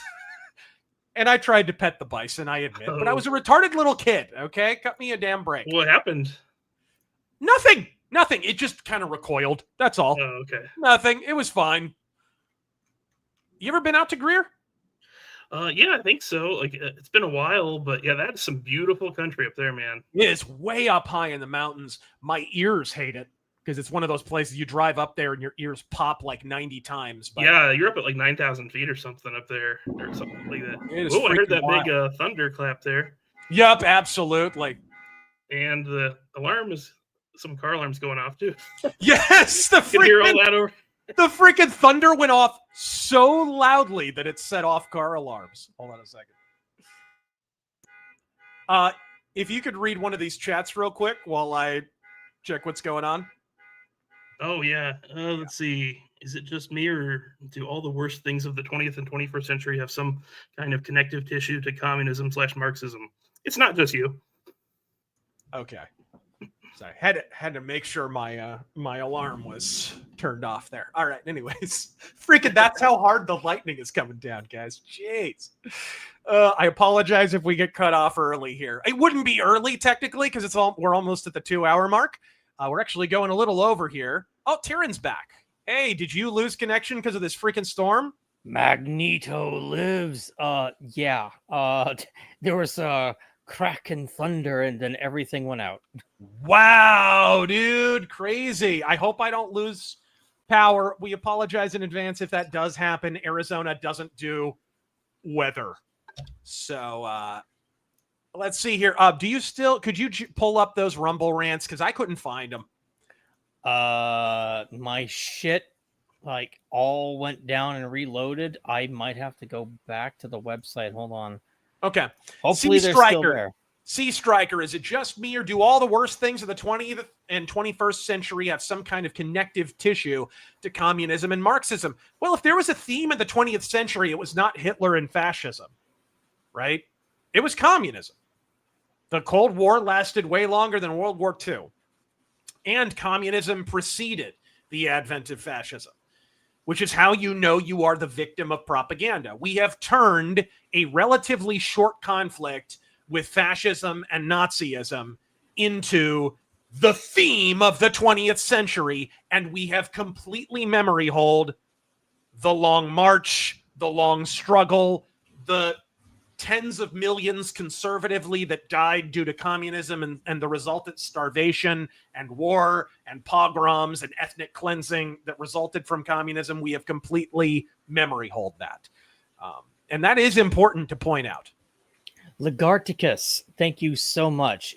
He's still got all the older ones on his chat, and he was able to copy paste them for me. I did read a few of Lagarticus's, but just, yeah. Oh, okay. Did you read the one, the $2 by Matt G. Hammond? No. I didn't read any but Lagarticus. He said, did you see that China covered drains with fine mesh to stop mosquitoes? Surprise, many cities experienced flooding as a result. Good times. I mean, that is a classic. It's like Chairman Mao's war on birds. Have you ever heard about this? That does actually sound familiar. Refresh me. During the Color Revolution, Mao essentially directed all the Chinese citizens to murder birds on sight because they believed that it was going to kill the crops. And of course, you can't do something. You can't literally just euthanize an entire species of bird without it disrupting the environment. It intensified the famine, and surprise, tens of millions of people died. Good times. Good times. Let's see here. Irish Lover, Balkan countries were Muslim over Christian. Thank you, sir. Valhalla Bound. Thank you for the 5 over on Rumble. I want to just read these again before, we lose power or whatever. Right. I don't want to lose them. We need to power through here. Luckily, we've got to pretty much all the stories we want to talk about. Valhalla Bound, I just want to say thank you for doing these streams. It's great hearing the political analysis. Godspeed, everyone. And Godspeed, and hope you enjoyed the rant the other day. Blue Green Gold Informant, thank you for the Rumble rant. With Alberta, Manitoba, and Saskatchewan aiming to secede from Canada and the Canadian government trying to stop the secession, what can Alberta do? It would be one. It does make it seem then that some kind of partnership with the U.S. would be beneficial. And I don't think Trump would be, of all the places in Canada that you wouldn't mind being a state, Alberta would be it. Yeah, they are more liberal than a lot of states in America, but they might well be a red state. They would at least, I could see them being a purple state if they were. I wouldn't say we should incorporate them. You could have them as a territory or a protectorate or something like that. Whoa. Trial period. Give them a trial period. I think we might have lost Razor. I don't know how long this is going to last or if this is going to fail. Oh, no. I'm guessing that the stream is dead. If he lost power with that crack, that means nobody can hear us. I think we're offline. Chat says. Oh, yeah, everyone's saying F.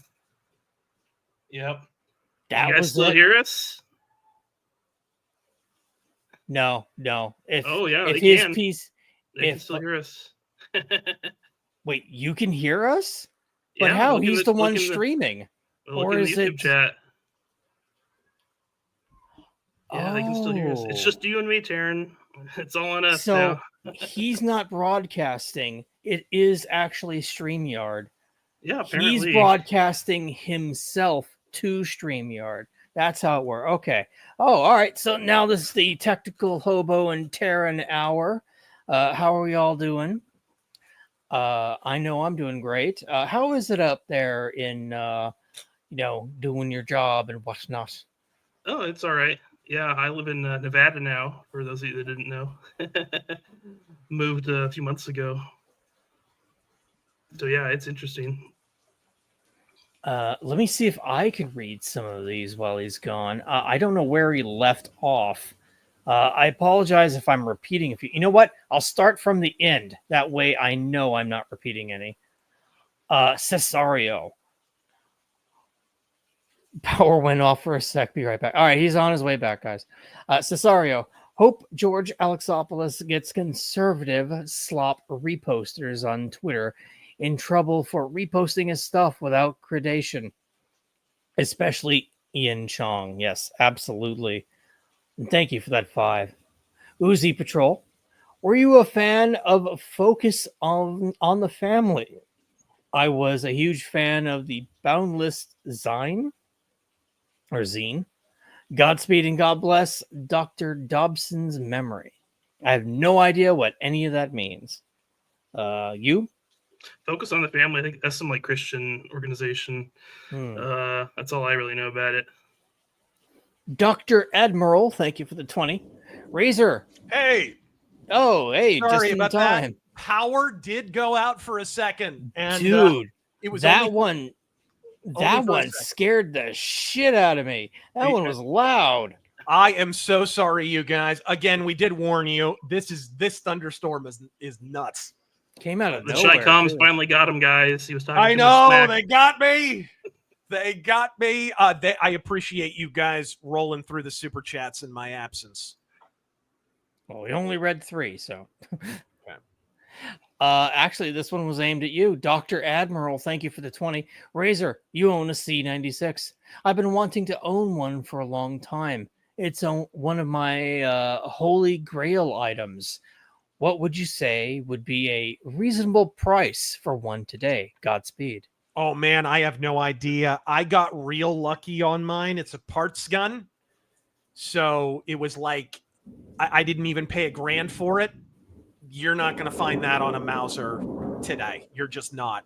So, dude, if you can get it just over $1,000, you're doing good. You're doing good. But a lot of times it's pretty inflated. I've seen them really, really high lately.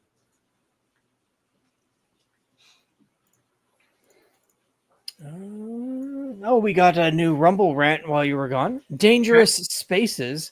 Did you see MSNBC is rebranding as MS Now? Yes, I might do a rant about that. I might do a rant about that this week, maybe tomorrow or this weekend or something. But it seems like a bold marketing decision to make a news channel demanding immediate multiple sclerosis. But I know it's odd. What are your thoughts? And yes, he might have a rant coming. Yes. So I'm gonna weigh in on it. I'm gonna weigh in on it. Of course, Hobo and I know the ultimate moment, the peak of MSNBC as a network. Do you remember what I'm talking about? Oh, absolutely, man. On to the next scene on the Savage Nation. On to the next scene. Are we gonna watch this? I think we're gonna watch this. You guys are going to bear with us, all right? Oh, it's so good, man. The skies today are very unfriendly, and I know why John Madden chooses a bus over an airline seat. So until the next time on Unsavage Airways, this is Michael Savage. Let's go to a caller. If you have an airline horror story, give me a ring right here on the Savage Nation. Go ahead, please. Did you have a worse case than this one? Hey, Michael Savage. Pleasure to speak with you today. Yeah. I was flying out of LaGuardia, and there's 2 undercover security guards. Yeah. Somebody was smoking in the bathroom. Someone was smoking in the bathroom. Unbelievable. Okay. And what happened? Half hour into the flight, I need to suggest that Don and Mike take your because your teeth are real bad. All right. So you're one of those sodomites. Yeah. Are you a sodomite? Yes, I am. Oh, you're one of the sodomites. You should only get AIDS and die, you pig. How's that? Oh. Why don't you see if you can sue me, you pig? You got nothing better than to put me down, you piece of garbage? You got nothing to do today? Go eat a sausage and choke on it. Get trichinosis. Okay, we have another nice caller here who's busy because he didn't have a nice night in the bathhouse, is angry at me today? Huh? Get me another one. Put another sodomite on. No more calls? I don't care. Let's go to the next scene. I don't care about these bums. They mean nothing to me. They're all sausages. Next scene. On to the next scene on the Savage Nation. Best Jew ever. You should go eat a sausage and choke on it. Get trichinosis. Why don't you get AIDS and die, you pig?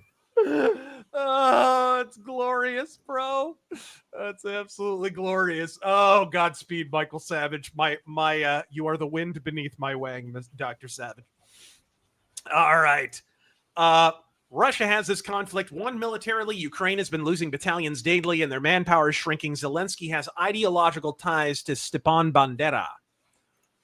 I mean, I think everyone's been pretty wise to the fact that Russia has a advantage, and yet I'm seeing just absolute lunatics. Like there was this guy on Twitter the other day who was posting unironically a video saying, you know, the only way Ukraine can win this is they have to just march into Moscow right now and just conquer. And I'm like, what war are you watching? Are we watching the same Russia-Ukraine war? Because it does not seem like Zelensky marching on Moscow is in prospect in the next week. I don't know, guys. Are you with me on this one? If they want to lose 100% of their like male population, then go for it. You know, they've already lost like what was that number that came out? Over 1 million, apparently. Yeah, that's outrageous. Absolutely nuts. And I mean, you got to respect the Ukrainians' moxie. I think Zelensky's a clown, but the fact that the Ukrainians have fought so bravely, you do have to, like, I take my hat off to them because Biden was ready to abandon them.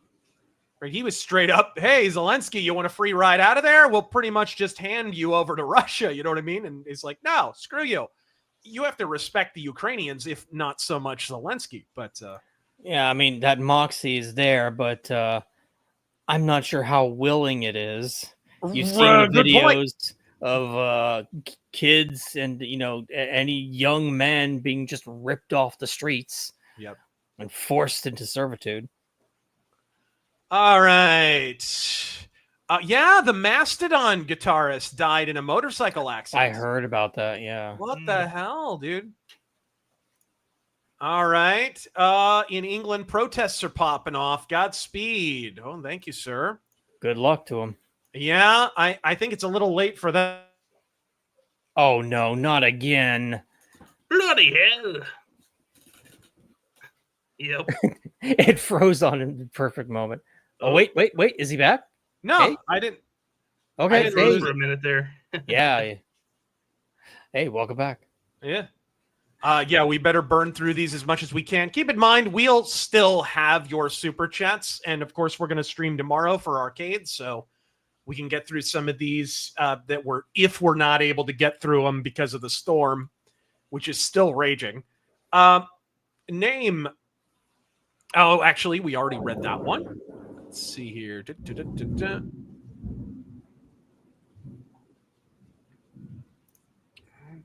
Normal man, if you're going to talk about a trucker crash, you should also look into the Humboldt bus crash that happened in 2018 in Canada. I suspect similar shenanigans are afoot. All right. Mercenary X, I commissioned an art piece for Hulk Hogan. Cool. The Holtonator working on my comic while I listen. Godspeed. Trump is 80-20 good for me. He has some issues, but he's doing a good job. Mercenary X, now there's talk of a giant asteroid heading towards Earth. I don't know. That kind of feels, the shit with the asteroid and the aliens and whatever, I feel like it's Watch the Birdie.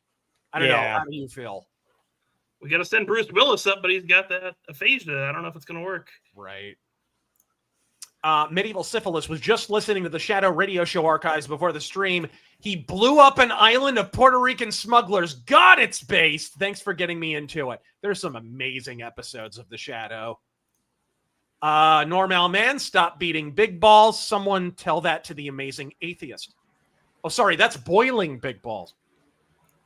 Scully Bones, big balls ran afoul of a group of Carnival Cruise customers. I can't imagine what you mean by that. I can.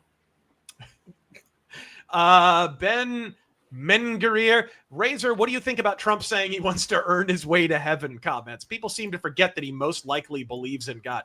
I mean, I think if he's a Christian at all, I think he's a baby. So his conception of Christianity is probably, I'm a good person and then I go to heaven, right?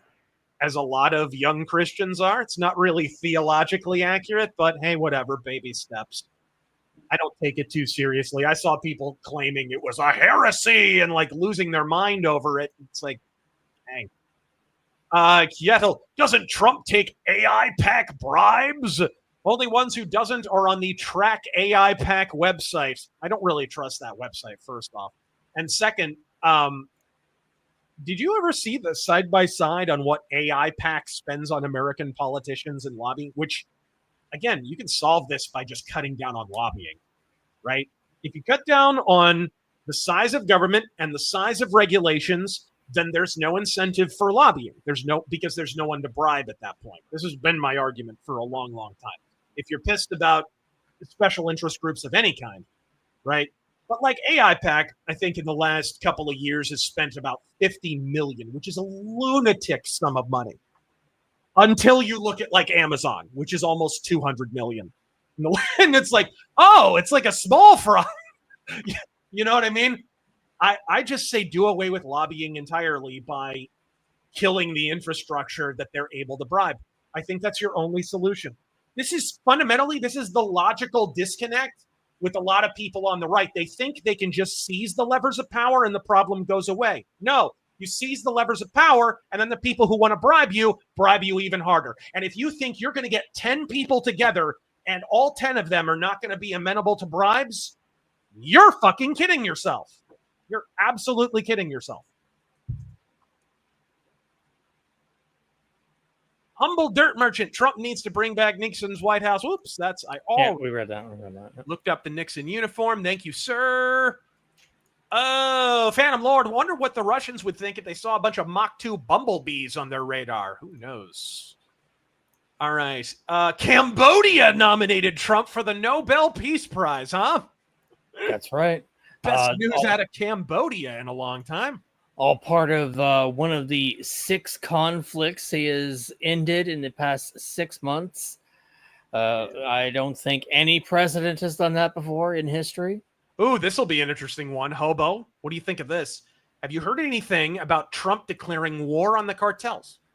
I mean, I've heard he's gonna do something, but I haven't heard, too much more than that. I mean, the thing, if you secure the border good enough, you really don't have to do much more beyond that. I mean, you don't have to go into Mexico and, do anything like that. But yeah, and securing the border is really, administratively, that's the biggest thing. Because the deportations almost take care of themselves. The deportations, people autistically spurg about how few deportations there are. And it's like, yeah, but over a 4-month period, the estimate of self-deportations was 4.5 million or so. That's all self-deportations. And that's just the ones that we know of, right? They're illegals. They're not, by definition, they are not documented. That's what gives sanction to leering lefties to call them undocumented migrants, right? But it's the self-deportations that were always going to be the main leader. And those are well in excess of what Obama was doing. Well, people have been saying it forever. You get rid of the reason for them to be here and they won't be here. You know what I mean? Yes. Yeah. Absolutely. Get rid of the benefits, the freebies that they're getting. Yep. And get them the hell off the voter rolls. McLeod, 2486. The Trump ruling just delays New York City's fall until Mamdani comes in and wrecks it.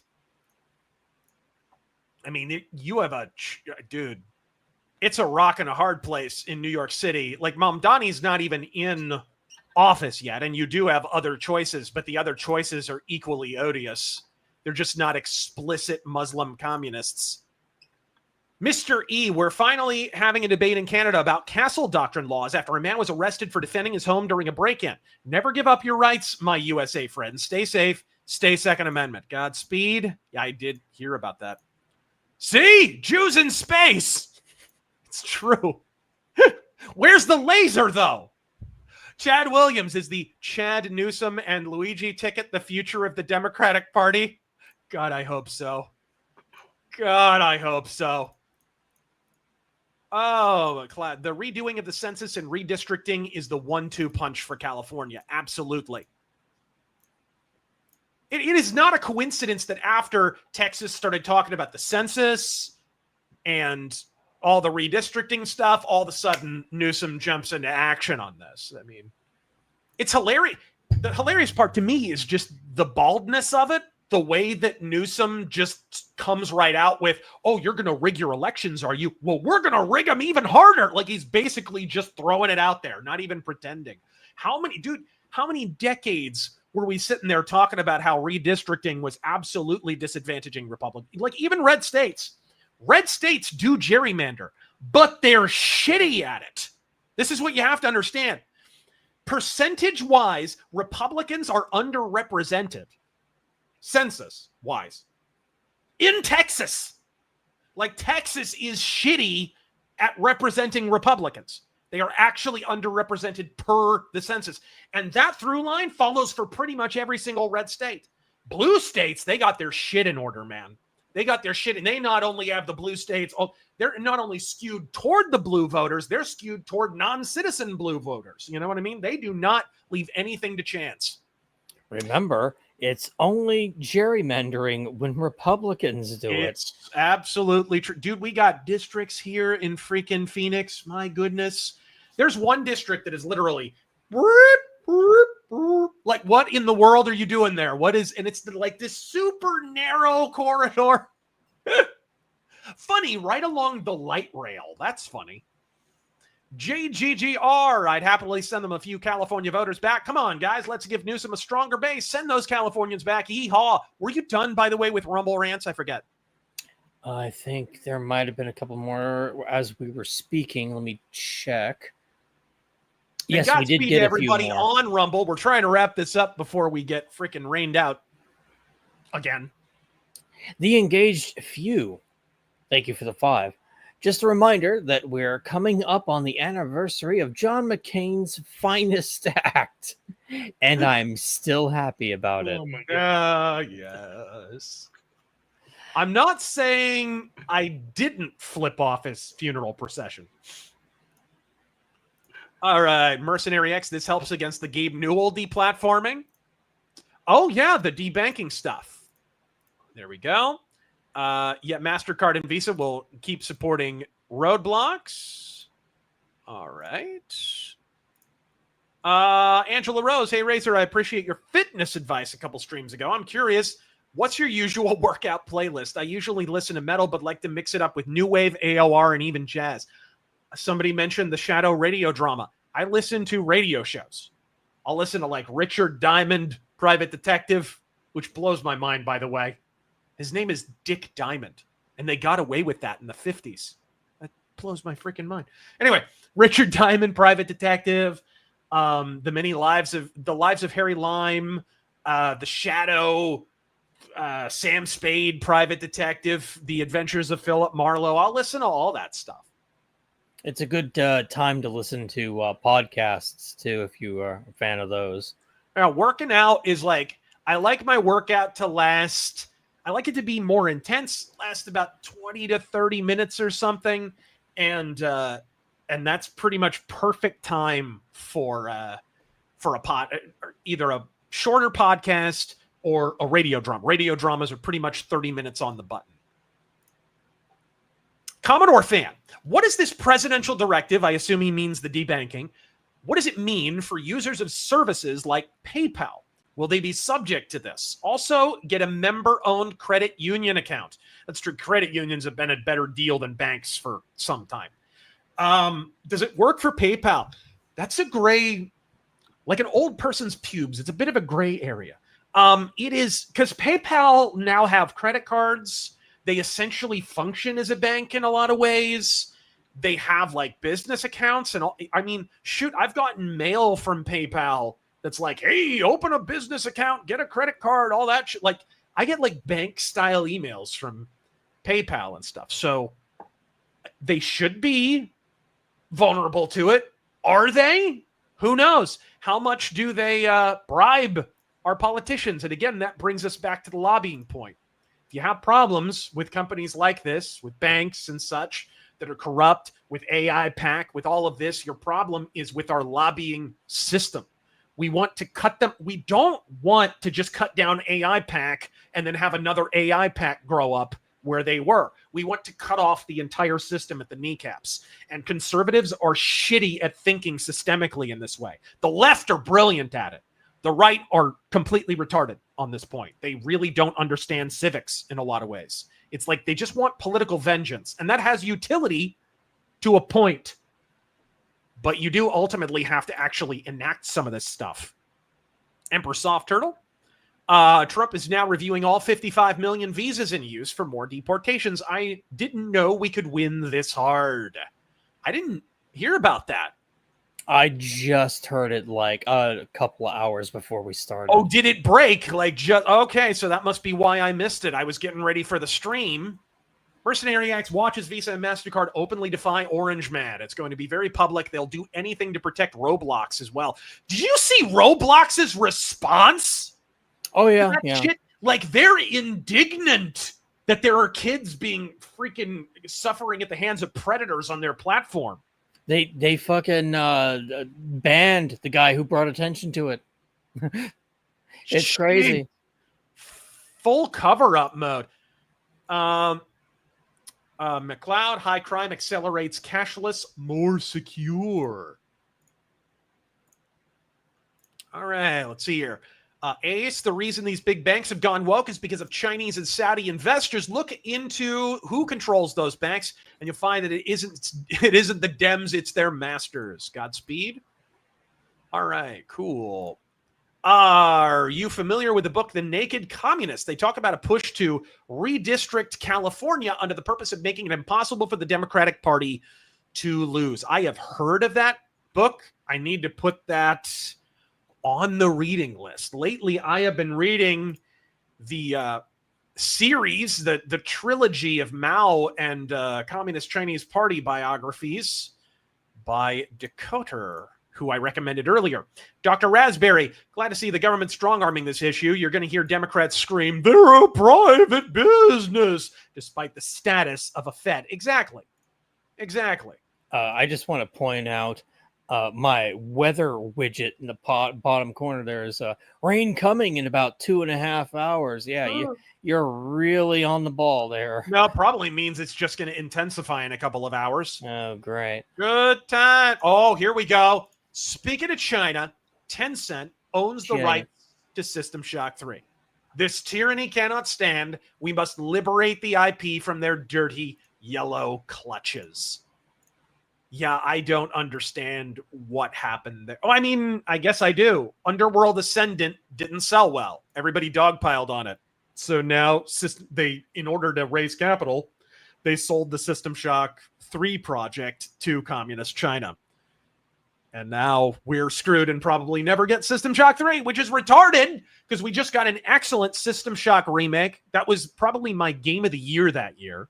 What was it, 2023 that came out? And now we have an excellent remaster of System Shock 2. So, which just got another update, by the way. Yeah. Possum Magic. Yeah, can I get a large juice burger meal with a side of fries and a soy shake? Thank you. Laheim. Oh, let's see here. GGGR, one out there from the right is at least China's destroying mosques, as if China wouldn't do the same to freedom dissidents. Yeah, they do the same thing to churches. I hate to break this to you. We did get a couple more Rumble rants here. Let me read these real quick. Dangerous Spaces. I love that the MS Now are calling themselves insurgents with this rebranding. I'm hearing that and thinking, bitch, a new coat of paint doesn't change what is contained inside the building. Right. And we got one from Dee. Hail, Chief Flipping Bird and Stayin' Dry Hobo and Rain Dancing Gel. Did any of you three catch America Uncensored video describing how Putin is screwed with the Donbas region condition if he does get it? No, Putin I didn't. Is screwed with the Donbas region? No, I didn't. I have no idea. I'll have to look into that. Thank you for bringing it to my attention. Like there's so much fog of war. I've said this since the beginning of the Russia-Ukraine conflict. There's so much fog of war. It's tough to get a read on a lot of the stuff. I think we all have a general sense that, like, Ukraine has lost a lot of people, and it's basically a war of attrition at this point. I think that's pretty accurate. Pretty much anybody could see that at this point. But Russia is definitely favored at this point. So I'd be interested in taking a look at that. Ark, you see that Trump's going after H-1Bs in trucking. Yes. And bro, the semi-truck driver. Yeah. We didn't even, and I'm not going to show it because it's basically a snuff film. But we can describe it. Did you see this, Hobo? Man, I've heard a little bit about it, but I haven't really looked into it yet. To be honest. It's a video. It's a dash cam of a guy in, I believe it's Florida, well, let's just say he's wearing a turban, and he's probably not a Sikh. Yeah. And he decides to pull a U-turn on a busy, I think it's a highway. Yep. A highway out in the middle of nowhere. And he does it so quickly and without letting anyone know, forgetting that he's driving a semi-truck, and 3 cars smash into the side of the semi-truck and killing every occupant instantly, from what I understand. Yeah, it was a family of 3 that died. And that was kind of rough. It was rough to watch on X, like, multiple times, like, just scrolling through my timeline. I didn't need to see this family die 20 times. Yeah, I didn't need a snuff film, but that's not the most disturbing part of it. The most disturbing part of it is you would have thought this guy was mowing grass, as indifferent as he was to a bunch of human beings planting themselves in the side of his truck. He did not give the faintest fiddler's fuck. He literally no-sells it like John Cena. Indian driver Throw says, away the fucking key. failed an English test. I will flip the fucking switch myself. I'll do this guy with jumper cables and a bucket of water, bitch. Like, I will end it now, this fucking shit. And apparently he today was extradited he fled to California or something. I think he was trying to get out of the country. That's probably why he ran to California. So the story is, he got his CDL license in California. It's Gavin Newsom's fault, his policies that allowed that. This guy's an illegal alien. He's not here legally. He got a commercial driver's license to drive in California and drove across the country to Florida and killed a Florida family. Yep. It's outrageous. I can't believe it. Like, and this kind of thing happens all the time. Dude, I've been hit by illegal aliens. I'm sure, Hobo, I don't know if you have ever been in an accident with one. My dad was in an accident with an illegal alien. They just go, no habla inglés, and drive off. Yeah, and they don't have insurance, of course. No insurance. Dude, I've somehow never. I've lived in Phoenix. I lived in Phoenix for like 30 plus years. Somehow I never been in an accident. Really? Like, I don't know how. I guess I'm just lucky, maybe. But yeah, crazy. Absolutely. So yeah, we're happy to describe that for you, but if you want to see that, you go look it up yourself. We are not going to show a snuff film on here. Thank you for the clarification, Mikey. That was DeepSeek AI that Ian Miles Chong was shilling for at the behest of communist China. And yes, it turned out that it was literally just copied code, but shittier code it was stolen code from OpenAI and a less efficient version of OpenAI. McLeod, Empire of Dust is what China will continue to deal with in Africa. Godspeed. Gilly Monster, favorite bit of propaganda is their military chest beating. They claim to be on 8th gen aircraft when they can't even match US 1980-90 stealth tech. My favorite bit is the largest navy in the world claim. It's like objectively false. Who verified that? And not only that, but like when you see the kinds of boats that they have, it's like, quality over quantity, you know. Look, You don't listen to what someone says they are. You look at what they are. Look at their behavior. China carried out military drills, naval drills specifically, in the Taiwan Strait, basically saber rattling against Taiwan. Days later, they canceled the military drills in the middle of them. They're not even concluded yet. They shit-can the entire military drill because it goes so badly, and then the number 3 military official in the PLA disappears. Don't listen to what China tells you they are. Look at what they are. Look at how they behave. You know, regarding Taiwan, isn't it amazing? Like, China is this massive country, right? Taiwan's this tiny little island, relatively, with 30 million people. The damn communists just can't leave people alone, man. Yeah. They can't be happy to have their own thing. They have to go impose their will on you, you know? Yep. Ding-a-ling, I'll give the Chinese credit. I laughed when they gave Speed a bouquet of cotton. All right, let's see here. Frank Spasato, have you ever heard of Frank S. Meyer and his beliefs on fusionism? What are your thoughts on the guy? He seems to be like Orwell, Godspeed. I'm not sure what you're talking about. Never heard of him. Let's see here. Emperor Creatine, did you see Trump is reviewing everyone on a visa for possible deportation? All 55 million of them? I swear 1/3 of the U.S. is not supposed to be here. 100%. 100%. Somebody's gone through, I forget who it was. I wish I could give them credit, but someone went through and saw like the spike just in immigration across the board. And it starts from the beginning of the Biden administration and ends the moment he leaves office. Actually ends the moment he loses the election. That's right. It was directed. It was 100% directed, and not by Biden, because he's out of it, we now know, and probably was diagnosed with his condition at some point during his administration, because you don't just suddenly come down with prostate cancer.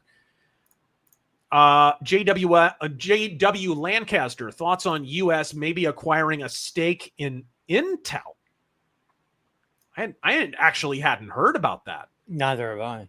Nationalizing Intel? I'm not sure how I feel about that. Actually, I am sure how I feel about it. I don't like it. Josiah Flynn, every 60 seconds in Africa, a minute passes. Together, we can stop this. Yes. I'm picturing that super chat with the phone number from the Christian Children's Fund along the lower third of that screen. And that big bearded fuck. Ace! Oh, my favorite propaganda is when Chinese scientists said that jade would replace gold in value. This happening after the lies came out about the gold mine found in China. Yeah. Oh, man, I forgot about that. And, Western elites and historians and stuff will push that, unironically. Sorry, Taryn, I cut you off there. No, sorry. I just wanted to interject. We got one more Rumble rant from Ruron. Thank you for the 5. Razor, do you think Gina Swoboda will be ousted as AZ GOP leader? Gina also defended PBS. Yeah, I think she's probably gone. I didn't, from the very first moment she ascended to that position, and it was like she had some rabbis in the Republican circles here in Arizona. Like, I know initially she was talking a big game about helping Carrie Lake with her election lawsuits, but that evaporated immediately. I've not been impressed with her in the slightest. So I say off with the bitch's head. We've just had one hump after another in Arizona, just one after another after another. It's clear that the McCain dynasty money spends, and I would remind you, the head of the McCain dynasty was not John McCain. It's Cindy McCain. She is a very, very rich woman. She's an heiress. And she's still funding rhinos here in Arizona, which is most of our problem. Frank Spasato, the last time Russia invaded the Ukraine in 1856 and England and France worked together to fight back, the USA had its civil war the next decade. All right. Poor horse abused by Cenk. Doesn't China have less buying power than India? In a lot of ways. I mean, and fading fast. Alexander Curry, China's an empire of illusion. Ever hear of Chinese gutter oil? Indeed. Again, I recommend that Decoder interview with the Hoover Institution. China, Empire of Illusion. Oh, here we go. Mercenary X. I still have my IntelliCode Atari game system. Did either of you ever have an Atari? No. Really? What about Master System? Nope. I had one friend with a Master System. I was like, what is this thing? Right? Jonathan Chadwell, Sony 3DO. Godspeed. Mario Trujillo. Oh, Taryn, you just keep bidening your way through super chats. We believe in you, man. Stay strong, RazörForce, and Godspeed. He did good. Come on, man. Come on, man. Listen here. Challenge him to a push-up contest, Taryn. What? You're supposed to clap for that, you stupid bastards. The Copperal, watch Weebs still buy the junk and still tell you wasted money on a Switch 2 because of graphics. You know, you're probably right. Star Phoenix, reject modernity, return to retro gaming. It is cool, and this is one of the reasons I push this. I'm going to have to finally make a video about this gaming crash because I'm overdue for a victory lap on this. We are in a gaming crash. There's no question. And it's another gaming crash because we hit one in 2008, 2009, thereabouts. And the whole gaming media just kind of no-sold it like it didn't happen.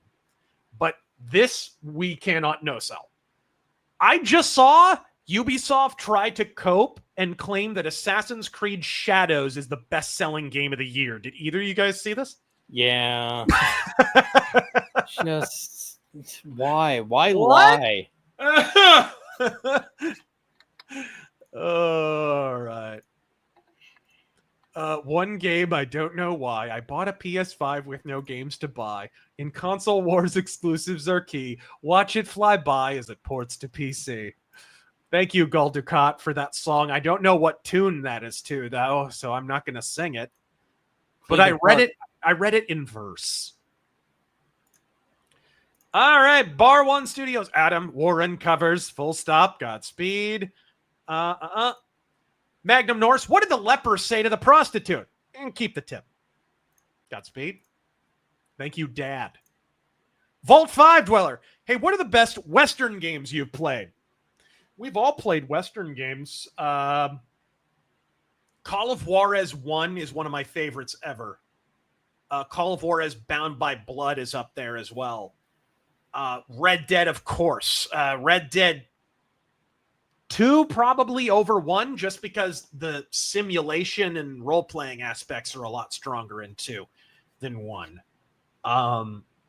Dead Man's Hand is great.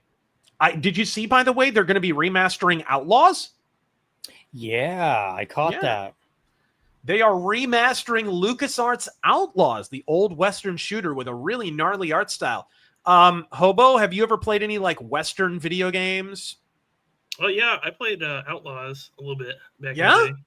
Yeah. What about back in the arcade, Mad Dog McCree? You remember that? Dude, I have no idea what that is.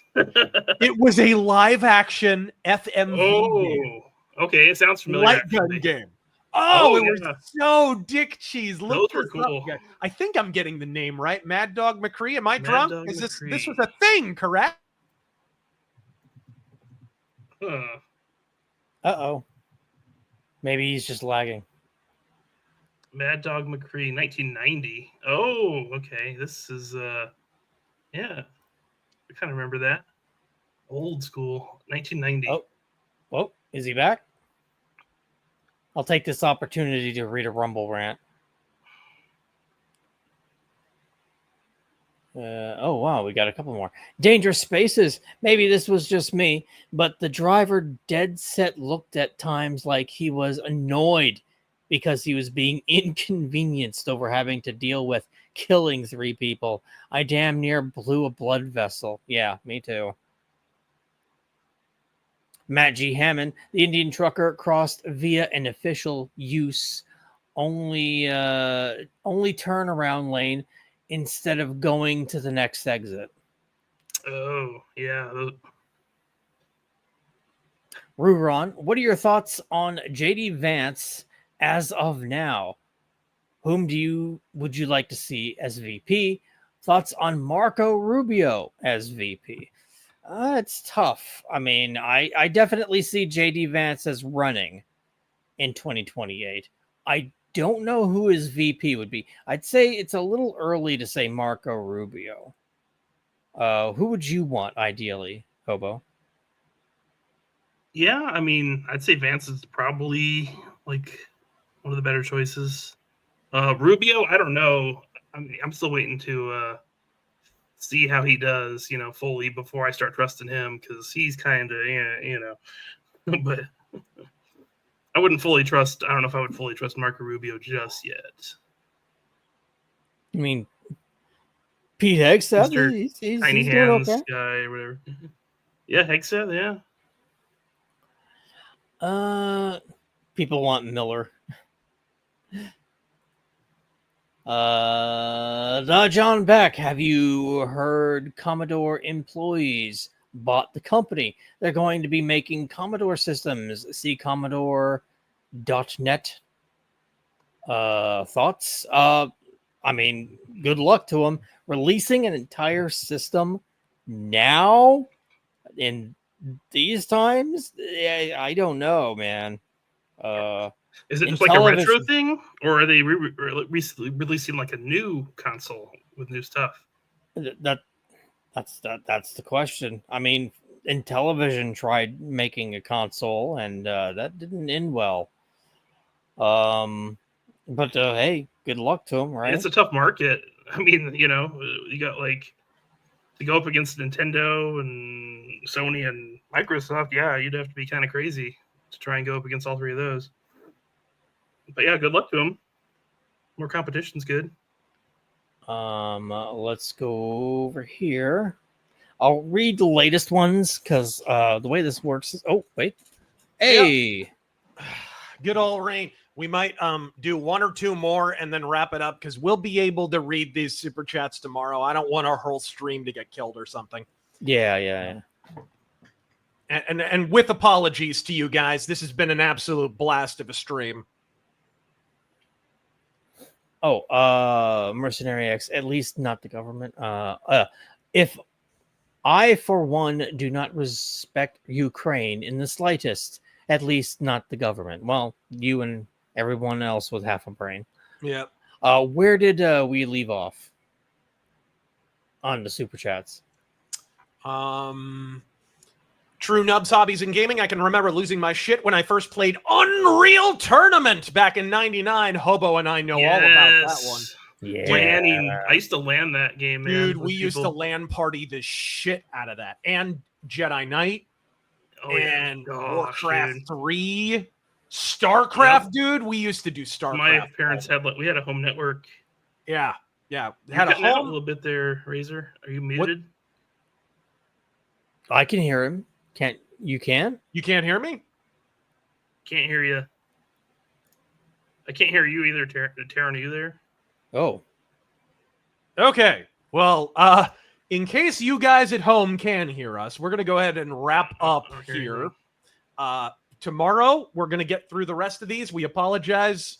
Arizona doesn't deal with weather well. But until next time, until tomorrow night, in fact, I thank you all for joining us. And Godspeed!